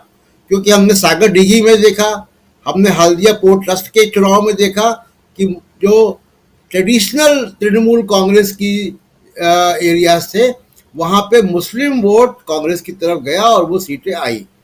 हमने महाराष्ट्र के पुणे में के भी एक इलेक्शन को देखा था, उसमें भी यही हुआ था। अगर ये होता है राष्ट्रीय स्तर पर,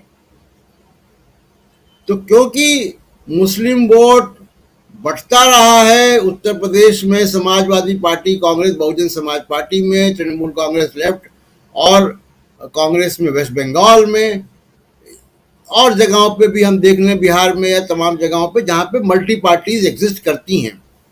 अगर ये ट्रेंड राष्ट्रीय स्तर पर होता है तो ये एक बड़ी तस्वीर जो है वो क्रिएट करेगा कांग्रेस के पक्ष में राष्ट्रीय स्तर पर। तो मेरे ये दो टेक हैं कर्नाटका के इलेक्शन में कि ये दो चीज़ें होने जा रही हैं। तीसरी एक इम्पॉर्टेंट बात ये है राजीव जी, बोमई साहब एक नॉन एक्टर हैं, उनको हम किनारे कर दें। अब उनको बीजेपी ने खुद किनारे कर दिया। एक फोटो उनका नहीं लगा। उनका फोटो पहली बार कल लगा एग्जिट पोल जब आए मीडिया में। ये चुनाव क्षेत्रीय नेताओं को किनारे करके नरेंद्र मोदी ने खुद लड़ा है। सारे इश्तिहार में, सारे रोड शो में, सारी रैलीज में कोई आसपास नहीं था और राष्ट्रीय मुद्दों पर लड़ा है, हिंदुत्व के मुद्दों पर लड़ा है, क्षेत्रीय मुद्दों पर नहीं लड़ा है। तो ये चुनाव अगर एग्जिट पोल की तरफ जाता है 13 तारीख को, तो नरेंद्र मोदी की जो जिसको कहा जाता है करिश्मा, जादू या उनकी पकड़, इन सब पे नकारात्मक असर डालेगा और ये भविष्य की राजनीति को तय करेगा कि किस तरफ 2024 का मामला जा रहा है। राजीव जी। बहुत महत्वपूर्ण, बहुत ही इंपॉर्टेंट डे 13 मई। कौन आएगा कौन जाएगा 13 मई को पता चल जाएगा। लेकिन भविष्य की राजनीति, जो बात कह रहे हैं प्रशांत टंडन जी की, अगर यहाँ बीजेपी की हार होती है तो कहीं ना कहीं ये बीजेपी, कर्नाटक बीजेपी की हार नहीं बल्कि दिल्ली में सत्ता पर आसीन प्रधानमंत्री नरेंद्र मोदी की हार है। इसलिए क्योंकि प्रधानमंत्री नरेंद्र मोदी ने इस चुनाव को अपने नाम पर लड़ा है। जितने इश्तेहार आए, जितने विज्ञापन आए, वहाँ सब में प्रधानमंत्री Narendra Modi top most face के रूप में रहे। लेकिन अब जब एग्जिट पोल आया तो मुख्यमंत्री साहब का चेहरा, और उससे पहले जब थोड़ा बहुत लगने लगा था कि परिस्थितियां ठीक दिशा में नहीं हैं, तो फिर बीजेपी के प्रेसिडेंट का चेहरा यानी जेपी नड्डा साहब का चेहरा भी कुछ दिन दिखाई दे रहा था। लेकिन कल तो और बसवराज बोम्मई का चेहरा दिखाई दे रहा है। लेकिन कह रहे हैं प्रशांत टंडन जी कि वो अब अगर बीजेपी खुद अपने मुख्यमंत्री के नाम पर चुनाव नहीं लड़ रही है, प्रधानमंत्री नरेंद्र मोदी के रोड शो में अगर बोम्मई साहब नहीं हैं, उनके कार पे अगर नहीं हैं, तो आप समझ सकते हैं कि वो किनारे पहले कर दिए गए हैं। तो उनकी बातों, उनके विचारों पर हमको भी ध्यान नहीं देना चाहिए, हमको भी उनकी बातों, उनके विचारों को किनारे कर देना चाहिए। शायद यही कह रहे हैं प्रशांत टंडन जी। आना चाहता हूँ प्रोफेसर अखिल स्वामी जी, किस रूप में देखा जाए, बहुत ही इंपॉर्टेंट फेज में अभी चुनाव है, कर्नाटक का रिजल्ट आने का इंतज़ार। लेकिन उससे पहले जो कुलबुलाहट, जो हड़बड़ाहट, जो खिसियाहट ये बीजेपी के चेहरे पर है और उनके बयानों में है, वो साफ दिखाई दे रहा है। क्या यहाँ से एक दूसरी तस्वीर हम देख रहे हैं जो देश की राजनीति को बहुत ज़्यादा प्रभावित करने जा रही है, इसीलिए ये कुलबुलाहट है। जबकि कुछ लोग जो हैं वो राहुल गांधी की तारीफ में कसीदे गढ़ते हुए भी नजर आ रहे हैं। देखिए राजीव जी, अगर आपने बुलफाइट गेम देखा हो तो बुलफाइट में जब बुल जो है किसी एक तरफ की जाता है तो दूसरा आदमी लाल झंडा दिखा के उसको अपनी तरफ डाइवर्ट करता है। यही बोम्मई साहब ने किया है। मोदी जी की तरफ आक्रमण ना हो, उन्होंने कहा 200% जीतेंगे, इसका मतलब आक्रमण मुझ पे करो और हारेंगे तो मेरी वजह से हारेंगे। अब आइए दूसरी बात पर। देखिए, जनता का और सरकारी अधिकारियों का जो मनोविज्ञान होता है वो एक तरह का होता है। और जो कल अमलेंदु जी ने कहा था कि शक है कि ईवीएम में गड़बड़ी ना हो, एक चीज का ध्यान रखिए कि ये वो स्टेट है जहां लड़ाई जो है वो बिल्कुल एक तरफा नहीं है, बिल्कुल बराबर की लड़ाई है। बल्कि लोग कह रहे हैं बराबर की लड़ाई है, मेरे हिसाब से तो एक तरफा लड़ाई है, कांग्रेस जीत रही। खैर, सरकारी अधिकारी अगर आप एक सर्वे ये कराएं, ये डाटा मंगाएं कि सीधा रमैया साहब के यहाँ और डीके शिव कुमार के यहाँ कितने सरकारी अधिकारी विजिट करने गए हैं और बोम्मई साहब के यहाँ कितने विजिट करने गए हैं, आपको एग्जिट पोल मिल जाएगा। आप एक चीज का एग्जाम्पल लीजिए राजीव जी, ब्रजभूषण शरण सिंह के घर के सामने से मेरी गाड़ी गुजरी, उनके घर के बाहर एक आदमी नहीं है और जंतर मंतर में भीड़ लगी है। ये वही ब्रजभूषण शरण सिंह है जिनके घर में हजारों की भीड़ हुआ करती थी। तो भीड़ ने अपना मंतव्य और अपनी साइकोलॉजी समझ ली कि अब हमें बेटियों के साथ खड़ा होना है, ब्रजभूषण शरण सिंह के साथ नहीं खड़े होंगे। यही सरकारी अधिकारी जो कल तक दरबारी बने होते थे और बोम्मई साहब के दरवाजे पे खड़े होते थे, अब ये जाकर सीधा रमैया के यहां डीके शिवकुमार के हाजिरी बजा रहे होंगे। और अब ईवीएम में गड़बड़ी अगर कोई नहीं कर पाएगा, क्योंकि गड़बड़ी जो कराई जाती है वो सरकारी अधिकारियों के माध्यम से कराई जाती है। अब जो दूसरा प्रश्न है, देखिए, एग्जिट पोल एक चीज बड़ा अच्छा इंडिकेट कर रहा है, ये अब इलेक्शन जो है कर्नाटका से बाहर भी चला गया है। चाहे आपने कहा कि कोस्टल कर्नाटका की बात थोड़ी सी आपने अलग बताई, जो आपका बेंगलोर एरिया है उससे थोड़ा सा आपको लगा फाइट हो रही है, लेकिन जो महाराष्ट्र से लगा हुआ क्षेत्र है और जो तेलंगाना से लगा हुआ क्षेत्र है, इसका मतलब यह है कि अब यह लड़ाई जो है केवल कर्नाटका की नहीं है, महाराष्ट्र और तेलंगाना भी ये आवाज दे रहे हैं कि 2024 में और विधानसभा इलेक्शन में हम क्या करने वाले हैं। पूरे देश की फिजा बदल गई है। देखिए, तब तक आपकी, मैंने एक बार आपके प्रोग्राम में कहा था, एक होता है बी गुड अप्रोच, एक होता है बी स्ट्रॉन्ग अप्रोच, एक होता है implicit bargaining approach. Be strong approach की सबसे बड़ी कमजोरी यह होती है, जब तक नेता सशक्त होता है लोग उसकी छाया में चुपचाप बैठते हैं, और जिस दिन नेता कमजोर होता है सब उस पर झपट पड़ते हैं। शेर जब मरता है, आपने देखा होगा, शेर पे गीदड़ हमला करते हैं क्योंकि शेर कमजोर हो जाता है।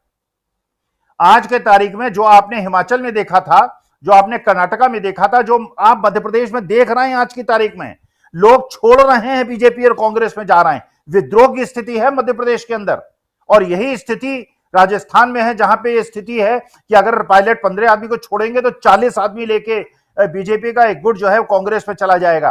तो वास्तविकता में पूरे देश में जब तक आपका डंका बज रहा था तब तक आपका डंका बज रहा था। सुप्रीम कोर्ट ने क्लियर मैसेज दिया है, और बल्कि एक क्रूड एग्जाम्पल दूंगा, बल्कि मैं अमलेंद्र जी का संशय दूर करने के लिए एक छोटी सी किस्सा सुनाता हूं। एक बार थाने में एक थानेदार साहब जो हैं वो बैठे हुए थे सोफे में, और पीछे एक कांस्टेबल जो था वो हाथ पीछे करते थे, काजू उठाते थे और खाते थे।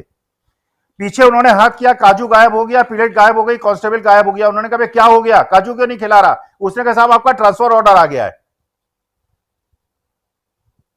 अब ट्रांसफर ऑर्डर आया, अब आपको काजू कौन खिलाएगा? तो ये स्थिति है सरकार की भी। अगर जनता को, सरकारी अधिकारियों को यह मैसेज मिल गया कि अब ट्रांसफर ऑर्डर जनता ने जारी कर दिया है, उनकी दरबारी कहीं और शुरू हो जाएगी। और दूसरा एक क्रूड एग्जाम्पल देता हूं, कृपा करके आपके श्रोता इसको अन्यथा न ले। जो सुप्रीम कोर्ट का निर्णय है, मैं प्रशांत जी की बात का एक सहमति इसमें जरूर करता हूं, लेकिन सुप्रीम कोर्ट के अपने हाथ बंधे हुए थे इसलिए कुछ नहीं कर पाया। सगाई अवैध है। लड़के ने जो लड़की को लेके भगा ले गया, जबरदस्ती भगा के ले गया, सगाई अवैध है। शादी भी अवैध है, लेकिन हनीमून वैध है।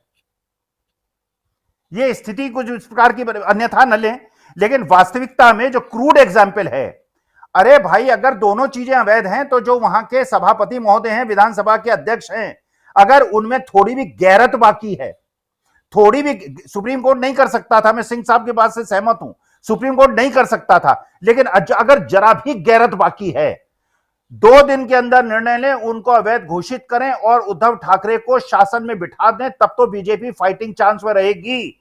अगर उद्धव ठाकरे के साथ अभी भी अनैतिक कार्य हुआ और उनको सत्ता में नहीं आने दिया गया, जनता बदला लेगी। और मैं एक चीज राजीव जी आखिरी आपसे कहता हूं, किसी से पंगा ले लीजिएगा, किसी से पंगा ले लीजिएगा, जनता से पंगा मत लीजिएगा। श्रीलंका में पंगा लिया था राष्ट्रपति ने, बर्बाद हो गए, भाग के निकल गए। वही पाकिस्तान में हुआ, आर्मी के कैंट को जला दिया गया। जनता से पंगा मत लीजिए, जनता के विवेक को मत ललकारिए। ये भारत की जनता शांति प्रिय है, गांधी को मानते हैं। अभी तक अगर गोडसे को मानते होते तो बहुत कुछ हो गया होता। हमारे देश की जनता गांधी को मानती है, अहिंसा को मानती है। हम भी जनता से अपील करते हैं अहिंसा का मार्ग न छोड़ें, लेकिन एक सहनशीलता होती है। और उसके बाद आपके पड़ोसियों में आग लग रही है, खुश मत होइए, आग यहां तक पहुंच सकती है। वहां की जनता जागी है, भगवान ना करे यहां की जनता उस स्थिति तक पहुंचे और अपने वोट के माध्यम से ऐसी निरंकुश सरकार को हटाए और एक लोकतांत्रिक समाजवादी सरकार हिंदुस्तान में कायम हो। सुप्रीम कोर्ट की हम बात कर रहे थे। पाकिस्तान सुप्रीम कोर्ट में भी एक खबर चल रही थी आज दिन भर, वो भी यहाँ रख देना चाहूँगा क्योंकि हमारे देश की मिसाल और उधर की मिसाल लगातार देते हैं लोग, इसलिए भी। तो वहाँ के प्रधानमंत्री इमरान खान को गिरफ्तार कर लिया गया था, कल परसों गिरफ्तार किया गया था, और उसके बाद से जो कुछ हुआ आप लोग जानते हैं। लेकिन आज सुप्रीम कोर्ट, पाकिस्तान के सुप्रीम कोर्ट ने ये इमरान खान को सीधा रिहा कर दिया है। हालांकि वो घर नहीं जा सकते, पुलिस लाइन में रखे जाएंगे और इसके बाद उनके केस की सुनवाई हाई कोर्ट में होगी, लेकिन रिहाई हो गई है उनकी गिरफ्तारी से। और फटकार लगाते हुए सुप्रीम कोर्ट ने रिहा किया है कि आप कोर्ट परिसर से कैसे किसी को गिरफ्तार कर सकते हैं। तो ये सुप्रीम कोर्ट पाकिस्तान का। बस चूंकि हमारे देश के सुप्रीम कोर्ट की बात भी चल रही है, पाकिस्तान में भी सुप्रीम कोर्ट ने आज एक फैसला सुनाया है। वो चर्चा यहाँ जस्ट फॉर योर इन्फॉर्मेशन हम यहाँ रखना चाहते थे। आगे आना चाहता हूँ और शकील अख्तर जी आपके पास आना चाहता हूँ। चुनाव पे आपसे बहुत कम बात हो पाई, उस दौरान हम भी बाहर थे। और कर्नाटक चुनाव किस रूप में आप देखते हैं एग्जिट पोल तक, और उससे पहले की जो परिस्थितियाँ निर्मित थी, जरा आपका विश्लेषण चाहिए इस पर। उससे पहले आपने सुप्रीम कोर्ट का जिक्र किया, तो हम एक वाक्य इसके ऊपर बोल देते हैं। सुप्रीम कोर्ट या न्याय कहीं का भी हो, वो जब भी करता है उसकी सराहना करना चाहिए। कोई भी शासन व्यवस्था अगर किसी एक धुरी पर टिकी रहती है तो वो है न्याय। जब तक न्याय मिलता है, न्याय की उम्मीद होती है, वो शासन चलता रहता है। जहाँ न्याय की उम्मीद ख़त्म हुई वहीं पे सारी समस्याएं पैदा होती हैं। तो पाकिस्तान के सुप्रीम कोर्ट ने किया हो या हमारे यहाँ का सुप्रीम कोर्ट जब जब करता है, हम सब उसकी खुले दिल से सराहना करते हैं और कहते हैं कि न्याय को हमेशा ऐसा ही होना चाहिए। अब चुनाव की बात देखिए साहब, ये जो कर्नाटक का चुनाव है और जो ये जो एग्ज़िट पोल आए हैं, आपने देखा कि इस एग्ज़िट पोल के बाद ही आज सुप्रीम कोर्ट का एक फ़ैसला आया, एक नहीं 2 फैसले आए, और 13 तारीख को जब पूरा नतीजा आ जाएगा तो आप देखेंगे कि बहुत सारी चीज़ें अपने आप स्पष्ट होने लगेंगी। देखिए, जीत का कोई विकल्प नहीं होता है, जीत का कोई सब्स्टिट्यूट नहीं होता है। ये बात कांग्रेस को भी समझना चाहिए, पूरे विपक्ष को भी समझना चाहिए कि उनके पास अब एक ही मंत्र बचा हुआ है खाली, जीत जीत और जीत। राजनीतिक रूप से कांग्रेस और विपक्ष जितना जीतेगी उतना ही बीजेपी और मोदी जी कमज़ोर होंगे। देखिए, ये जो कर्नाटक का चुनाव है ये दरअसल मोदी जी के एजेंडे की हार है। ये बहुत बड़ी हार है, सामान्य बात नहीं है। ये जो 13 तारीख को रिजल्ट आएगा उसके आधार पे हम कह रहे हैं और आप लोगों के एग्जिट पोल के आधार पे कह रहे हैं। किसी भी राज्य में वो इशू बीजेपी ने नहीं उठाए जो उसने कर्नाटक में उठाए थे। वो एक बहुत बड़ी प्रयोगशाला उसको बनाने जा रहे थे। हलाल का इशू देश में कहीं नहीं उठा, हलाल का इशू बीजेपी ने कर्नाटक में उठाया था। हिजाब का इशू बीजेपी ने कर्नाटक का उठाया था। उसके बाद बजरंगबली की बात तो की। तो अगर इन सारे धार्मिक ध्रुवीकरण में जनता वहाँ की नहीं फंसती है तो ये पूरे देश के लिए एक बहुत बड़ा मैसेज होगा। और ये मैसेज इस बात का होगा कि एक, हिंदुस्तान की जनता 9 साल बाद इस धार्मिक ध्रुवीकरण से बाहर निकलने की हिम्मत दिखा रही है, कोशिश कर रही है, और दूसरी अपनी रोज़मर्रा की ज़िंदगी और उसके सवालों पर आ रही है। कर्नाटक का चुनाव क्या था? कर्नाटक के चुनाव में कांग्रेस ने यही कहा ना कि 40% की सरकार है भाई, ये भ्रष्टाचार है। राहुल गांधी ने वहाँ जाके सबसे अच्छी बात करी कि मेरी 5 गारंटी है, ये 5 गारंटी मैं हर हाल में पूरी करूँगा। बेरोज़गारी की बात करी, महंगाई की बात करी, और उसके बाद एक सबसे इम्पॉर्टेंट बात नंदिनी की करी उन्होंने कि भाई जो लोकल मिल्क ब्रांड है उस पे कर्नाटक का सारा पशुपालक जिंदा है। ये जो है हरित क्रांति के बाद श्वेत क्रांति हमारी कांग्रेस ने ही की थी, इंदिरा गांधी ने ही की थी। तो इस श्वेत क्रांति ने ही देश में पशुपालकों का जो जीवन स्तर है उसको बढ़ाया है। कृषि पे आधारित लोग और पशुओं पे आधारित लोग, देश में इसी की जनसंख्या आज भी सबसे ज़्यादा है। तो इन लोगों के आगे बढ़ने से देश में समृद्धि आई है, क्योंकि यही लोग पैसे को कमाते हैं और उसको खर्च करते हैं और साइकिल चलती है। सेठ के पास पैसा जाता है तो डंप हो जाता है सारा का सारा, वो विदेशों में चला जाता है सारा का सारा।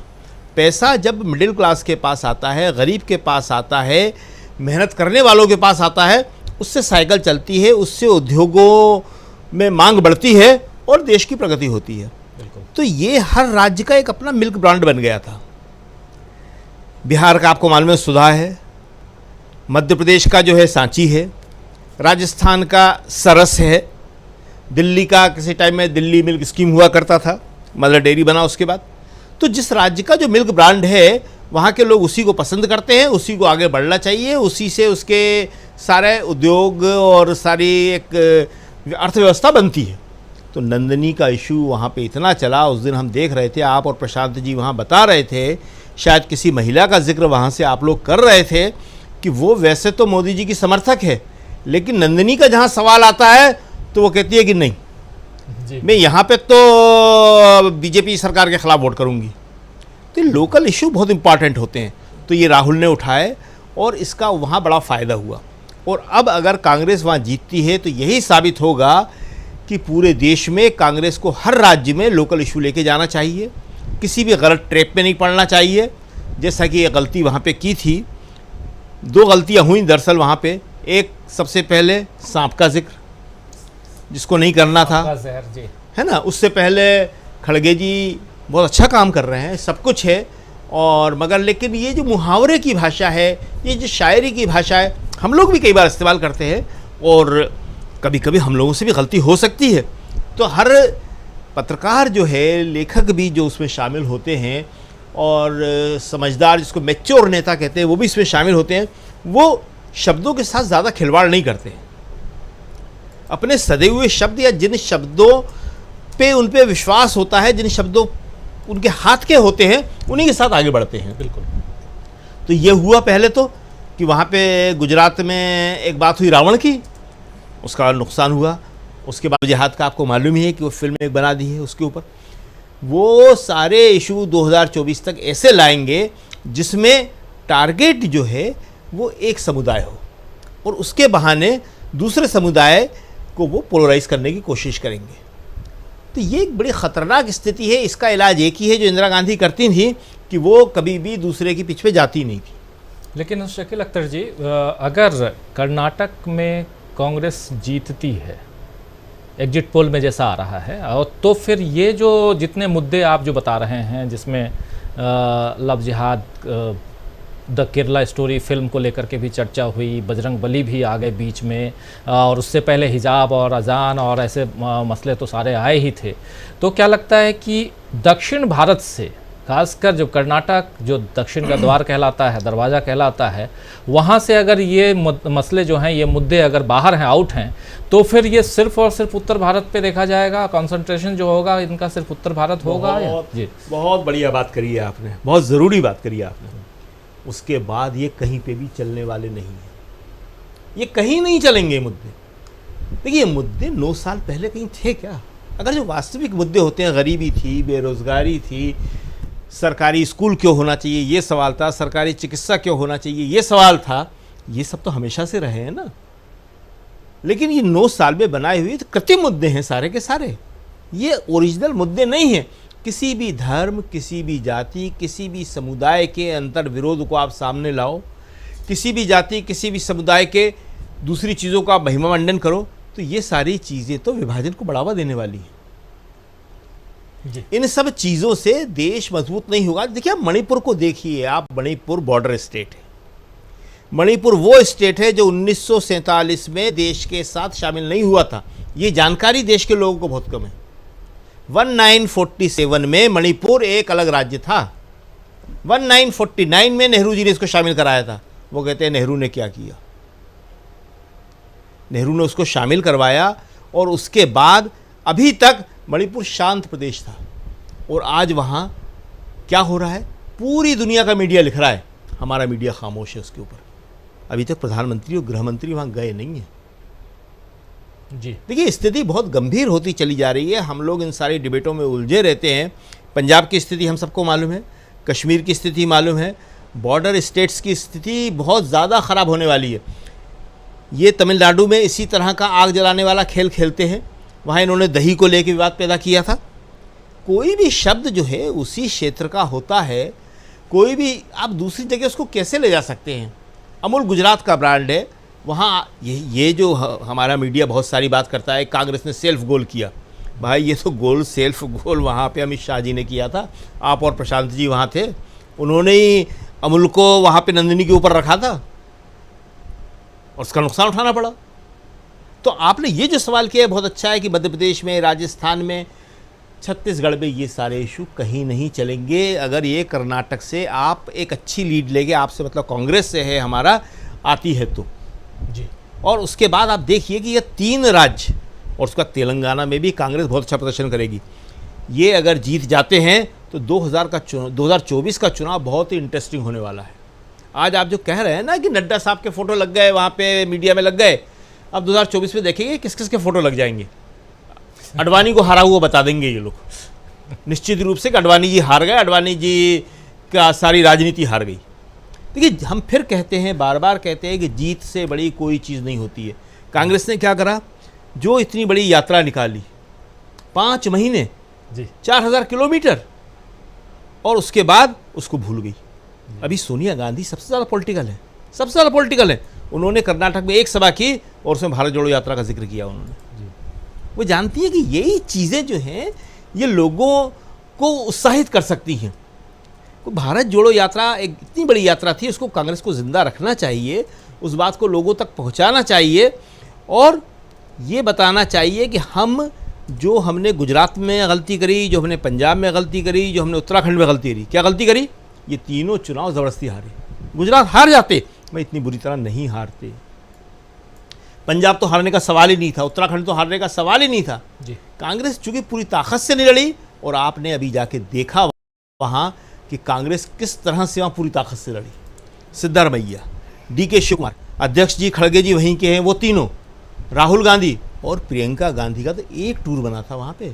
अप्रैल में हमने ये लिखा था लास्ट में जाते हुए भी कि किसके कितने टूर हैं, उसमें एक टूर बना था। और जब प्रियंका गांधी गई तो नेता तो ऐसे ही होता है ना, उसने वापस लौटने से इनकार कर दिया।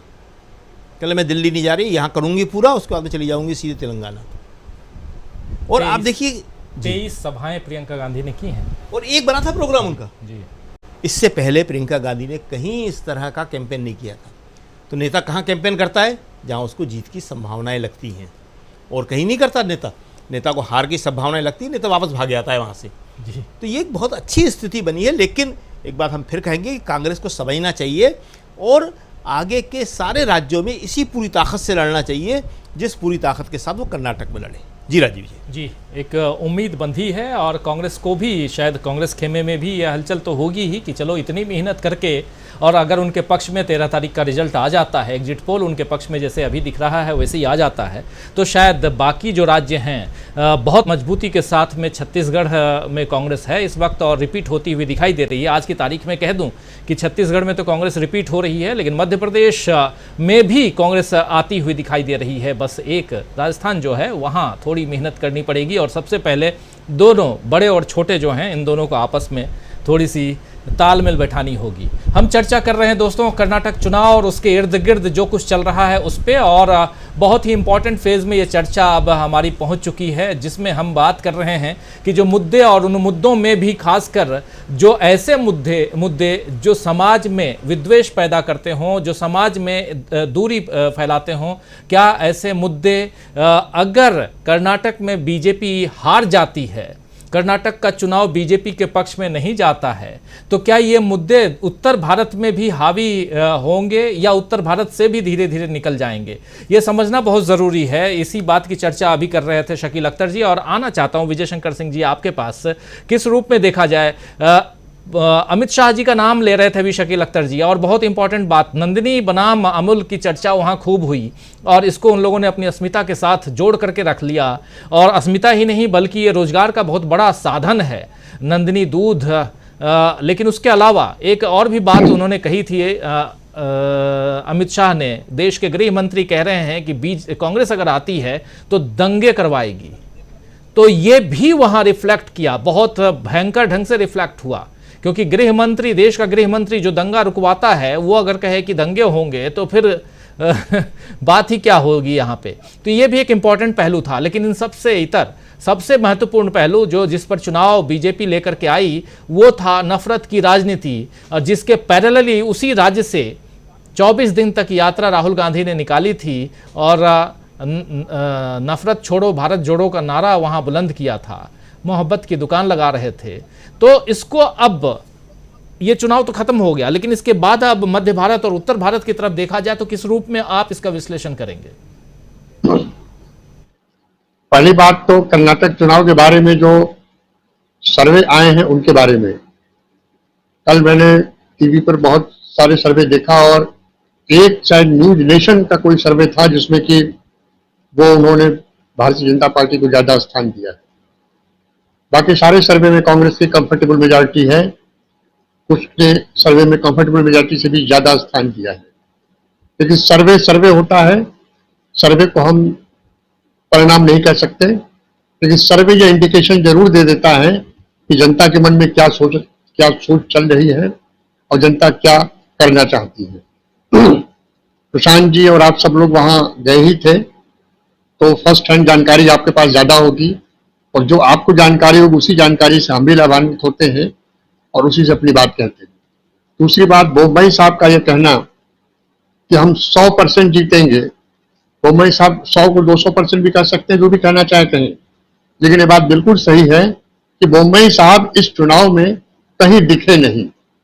वैसे भी वो भारतीय जनता पार्टी के उस कोर ग्रुप से नहीं है जो कि भारतीय जनता पार्टी का अपना जो कोर ग्रुप आरएसएस का, वहां से वो नहीं है, वो जनता दल से ही छिटक के गए हैं। तो ऐसे लोगों पर बीजेपी सिर्फ यूज एंड थ्रो वाला मामला अख्तियार करती है, उनका उपयोग करती फिर उनको हटा देती। तो मुंबई साहब की भी यही स्थिति होने वाली है। अगर चुनाव परिणाम में वो कह रहे 100% है तो 1-2 दिन इसकी खुशी में रह लेने दीजिए, उस पर नहीं। तीसरी बात, सेल्फ गोल वाली जो बात कही जा रही है बजरंग दल को लेकर, मेरा कहना है कि पिछले 8-9 सालों में जो बहुत सेकुलर ताकतें भी हैं वह भी धर्म और धर्मांधता पर धर्म की धर्मांधता और कट्टरता पर बोलने से बचती रही। उनके अंदर भी एक तरह का संशय फैल गया है कि इस इशू को मत टच करो और इस इशू को टच करोगे तो नुकसान होगा। मेरा कहना है कि धर्म और धर्मांधता दोनों बिल्कुल अलग चीजें। धर्मांधता अपने आप में ही एक अधर्म है, धर्मांधता धर्म नहीं, धर्मांधता अपने आप में ही एक अधर्म है। तो धर्म पर आप ना बोलिए, आप बिल्कुल सेकुलर रहिए, धर्म का इशू मत लाइए।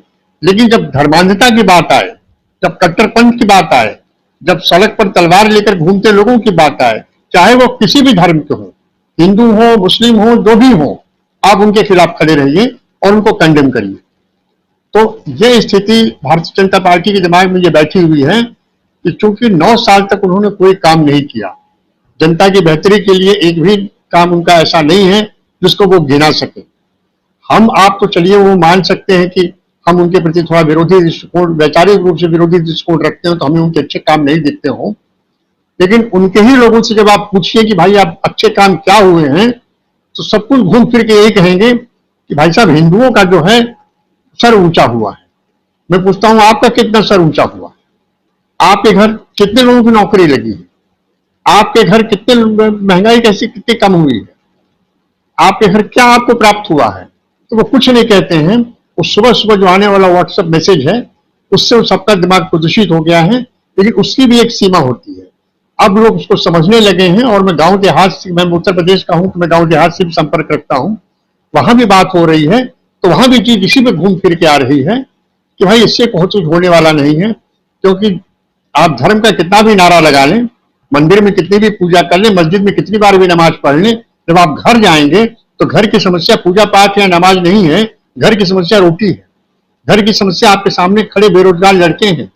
घर की समस्या आपको कल सुबह क्या खाएंगे ये है। तो ऐसी स्थिति में ये समस्याएं जब सामने आएंगी तो सारा धर्म हवा हो जाता है, उस पर फिर कोई कुछ नहीं कहता है। अच्छा, तीसरी बात तो प्रोफेसर साहब ने कही, बड़ी सही बात कही। वो काजू वाला किस्सा बड़ा सही है। वो किस्सा इन्होंने कहीं से सुना या जो भी हो, लेकिन ये बात बिल्कुल सही है कि 80-90 के दशक में थानों में काजू सबसे प्रिय नाश्ता होता था। हम लोग जब भी थाने में जाते थे तो पहले काजू की ही प्लेट आती थी चाय के साथ, और कोई नमकीन नहीं आती थी।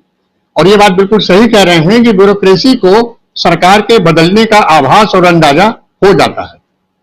इसलिए हो जाता है कि आप इलेक्शन में किसी भी नेता से ज्यादा एक्टिव रहते हैं। आपके पास तरह तरह की सूचनाएं आती रहती हैं, पब्लिक भी देती है, आपके इंटेलिजेंस डिपार्टमेंट भी देता है, नेता भी जो आपके संपर्क में है, बहुत लोगों से व्यक्तिगत संपर्क हो जाता है, उनसे भी मिलता रहता है। फिर आप इतना ज्यादा दौरा करते हैं, जैसे हम अगर अपने जिले में एसपी हैं या डीआईजी हैं तो हम इतना ज्यादा दौरा करते हैं जिलों का कि गांव-गांव तक पहुंच होती है तो वो चीजें पता चल जाती हैं।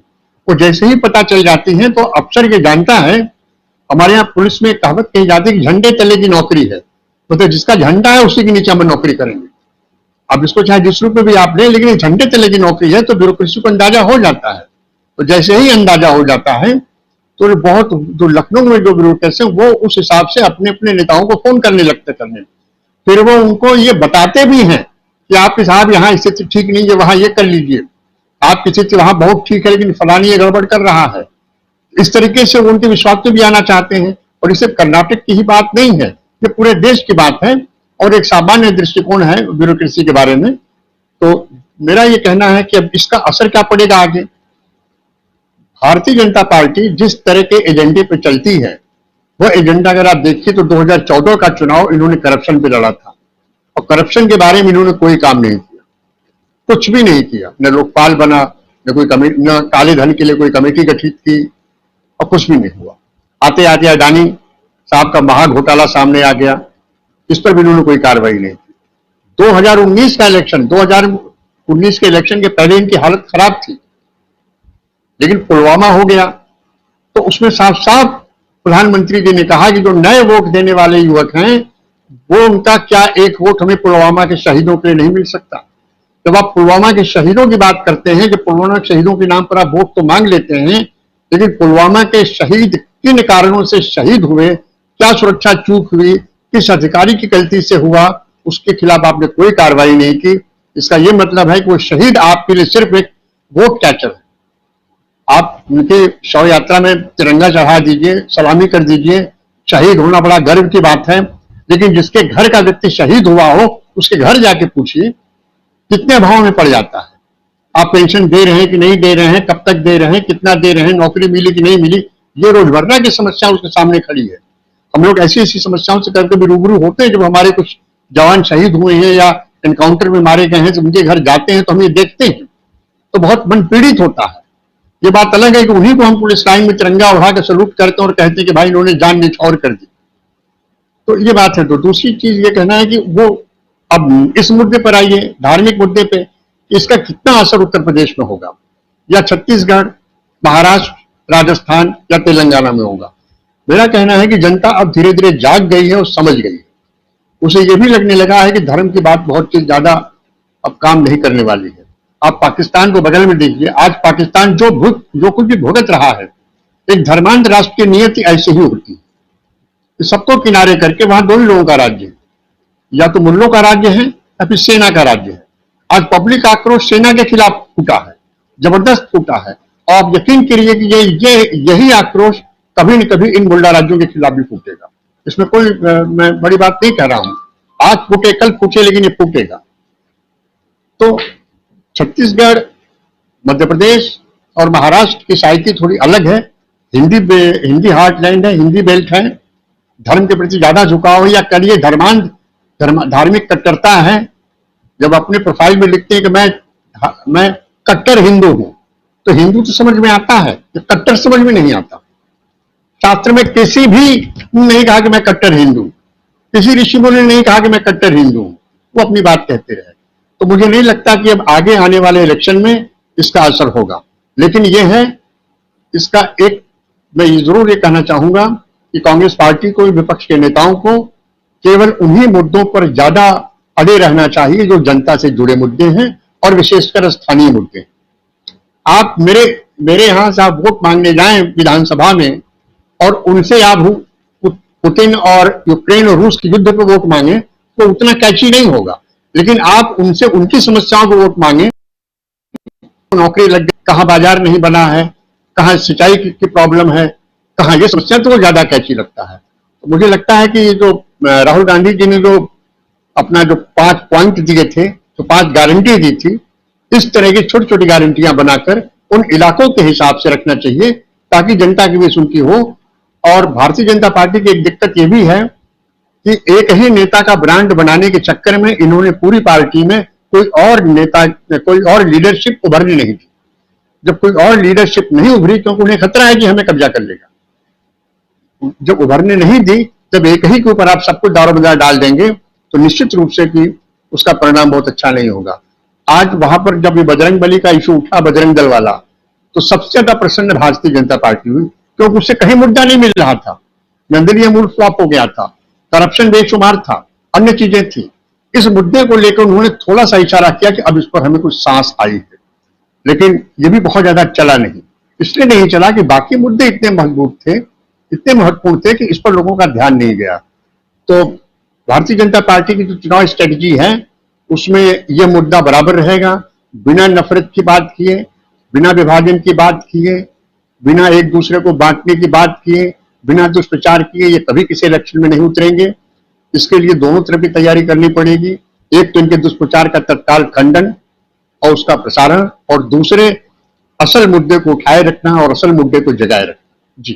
जी, बहुत सारी बातें हैं और अभी बहुत कुछ बाकी हैं 13 तारीख के लिए। 13 तारीख का इंतज़ार सबको है और क्या कुछ होने जा रहा है उस पर चर्चा तो हम करेंगे ही सुबह से, लेकिन इस चर्चा को अब ख़त्म करें उससे पहले क्लोजिंग कमेंट चाहूँगा। अमलेंदु उपाध्याय जी, किस दिशा में देख रहे हैं आप, और उसमें जो मुद्दे हैं बहुत उस पर हम लोग चर्चा कर चुके हैं, लेकिन उन मुद्दों पर भी और भी बातें हैं। और सबसे बड़ी बात कि हिंदुत्व की लड़ाई को, हिंदू और हिंदुत्व को लेकर के सेंटर पॉइंट में ला कर के बीजेपी, और उसमें भी प्रधानमंत्री नरेंद्र मोदी को एक बहुत बड़ा चेहरा बनाते हुए चुनाव लड़ती रही, वहाँ खासकर कर्नाटक में। और अब अगर उनके पक्ष में फैसला नहीं आता है तो परिस्थितियाँ कैसी आप देखते हैं?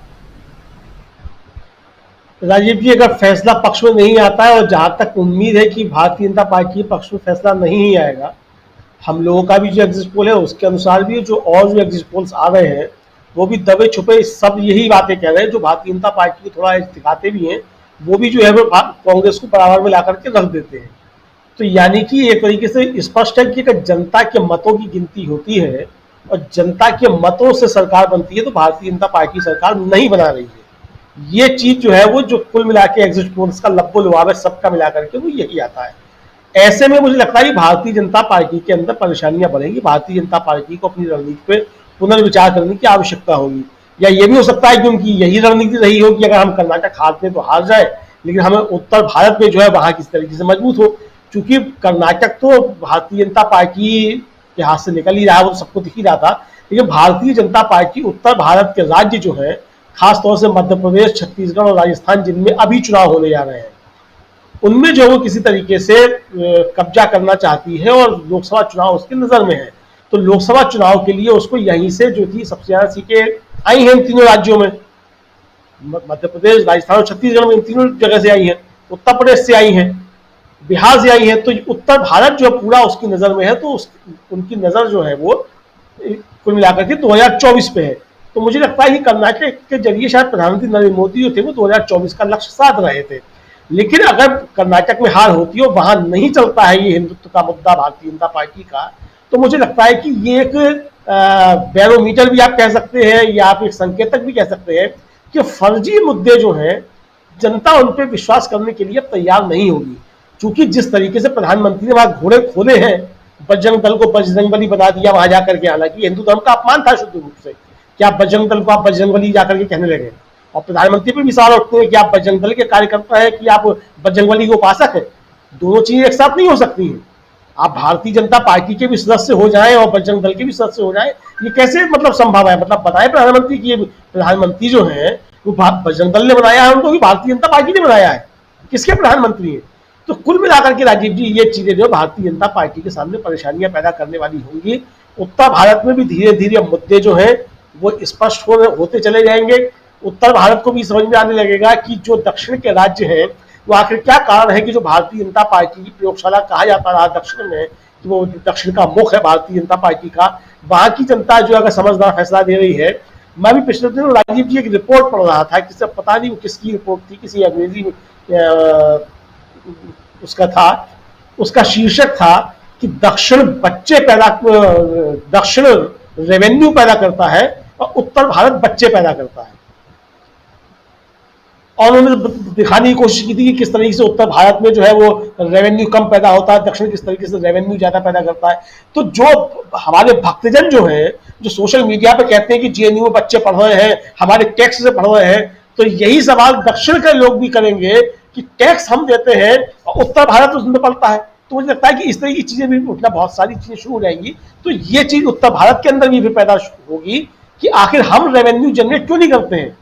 हम रेवेन्यू जनरेट इसलिए नहीं करते हैं क्योंकि हम जो है सुबह शाम जो शाखा वालों को प्रणाम करने लग जाते हैं, नमस्ते सदा नमस्ते करने लग जाते हैं। तो ये चीजें जब आना शुरू होंगी तो ये यहाँ भी जो है इन तक स्पष्ट होने लगेगा कि हिंदुत्व जो है वो हिंदू धर्म नहीं है, हिंदुत्व हिंदू धर्म का विरोधी है। ये चीजें भी स्पष्ट होने लगेंगी।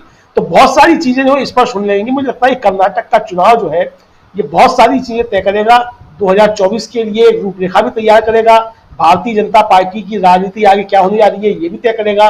प्रधानमंत्री नरेंद्र मोदी एक अकेले सब पर भारी जो भारतीय जनता पार्टी के अंदर है, ये 2024 तक आते आते क्या भारतीय जनता पार्टी में सबके ऊपर अकेले भारी रहेंगे कि नहीं रहेंगे, या अंदर से जो उत्प्रेरक बल और काम करेगा और प्रधानमंत्री जो है वो नीचे जाना शुरू होंगे और सबके ऊपर भारी नहीं लगाएंगे, ये सब चीजें भी होंगी। आरएसएस क्या करता है ये भी देखने वाली चीज होगी। क्या आरएसएस प्रधानमंत्री को आगे ढोएगा कि नहीं ढोएगा, ये भी सब चीजें तय हो जाएंगी। और अगर भारतीय जनता पार्टी कर्नाटक में जीत जाती है तब तो मैं समझता हूं कि भारतीय जनता पार्टी में प्रधानमंत्री एक अकेले सब पे भारी रहेंगे, मोहन भागवत और आरएसएस के ऊपर भी भारी रहेंगे। जी राजीव जी बिल्कुल। सबसे बड़ी बात कि एक ही राज्य में चुनाव और बेचारे प्रधानमंत्री नरेंद्र मोदी उसमें फंस गए। अगर किसी और राज्य में होता तो शायद दूसरी जगह ज़्यादा ध्यान देते और यहाँ छोड़ देते, और इनको यहाँ सारे बीजेपी के लोगों ने मिलके फंसा दिया और अकेले उनके नाम पे चुनाव, और ऐसे भी कहते भी रहे प्रधानमंत्री एक अकेला सब पर भारी। तो यहाँ अगर बीजेपी की हार होती है तो ये सीधी हार प्रधानमंत्री नरेंद्र मोदी की होगी। और इसको देख करके बीजेपी के बाकी लोग जो उसी खेमे में हैं और प्रधानमंत्री से कई बार नाराज़गी, प्रधानमंत्री के पीछे वो जो काजू वाले जो लोग होते हैं पीछे वाले, वो जो कई बार नाराज़गी भी जताते हैं, तो वो जो है वो खुश होंगे कि चलो ठीक है, अच्छा हुआ। देखते हैं यार क्या कुछ होता है। ये एक विश्लेषण मात्र है, इस पे रिजल्ट की तरफ और उस हिसाब से मत देखिए। लेकिन बहुत शुक्रिया अदा करना चाहता हूं हमारे तमाम पैनलिस्ट साथियों को, और विजय शंकर सिंह जी आपको, प्रोफेसर अखिल स्वामी जी आपको, प्रशांत टंडन जी आपको, अमलेंदु उपाध्याय जी आपको, और साथ में हमारे स्टूडियो में यहाँ साथ में बैठे हमारे साथी वरिष्ठ पत्रकार शकील अख्तर जी आपको भी बहुत बहुत शुक्रिया, बहुत धन्यवाद। आप लोग जुड़े, अपनी बात अपने विचार आप लोगों ने रखे। और यहाँ स्क्रीन के साथ साथ जब मैं देखता हूँ एक हमारे साथी जो लगातार आप लोग कमेंट करते हैं, तो वो भी इस प्रोग्राम के आप लोग हिस्सा हैं और अपनी बात बहुत साफ गोई से रखते हैं। आप लोगों को भी बहुत शुक्रिया अदा करना चाहता हूँ। सिसिल रॉय हैं हमारे साथ, सीधे बंगाल से जुड़े हुए हैं, कह रहे हैं I am 32 and have not seen Bengal develop all my ages but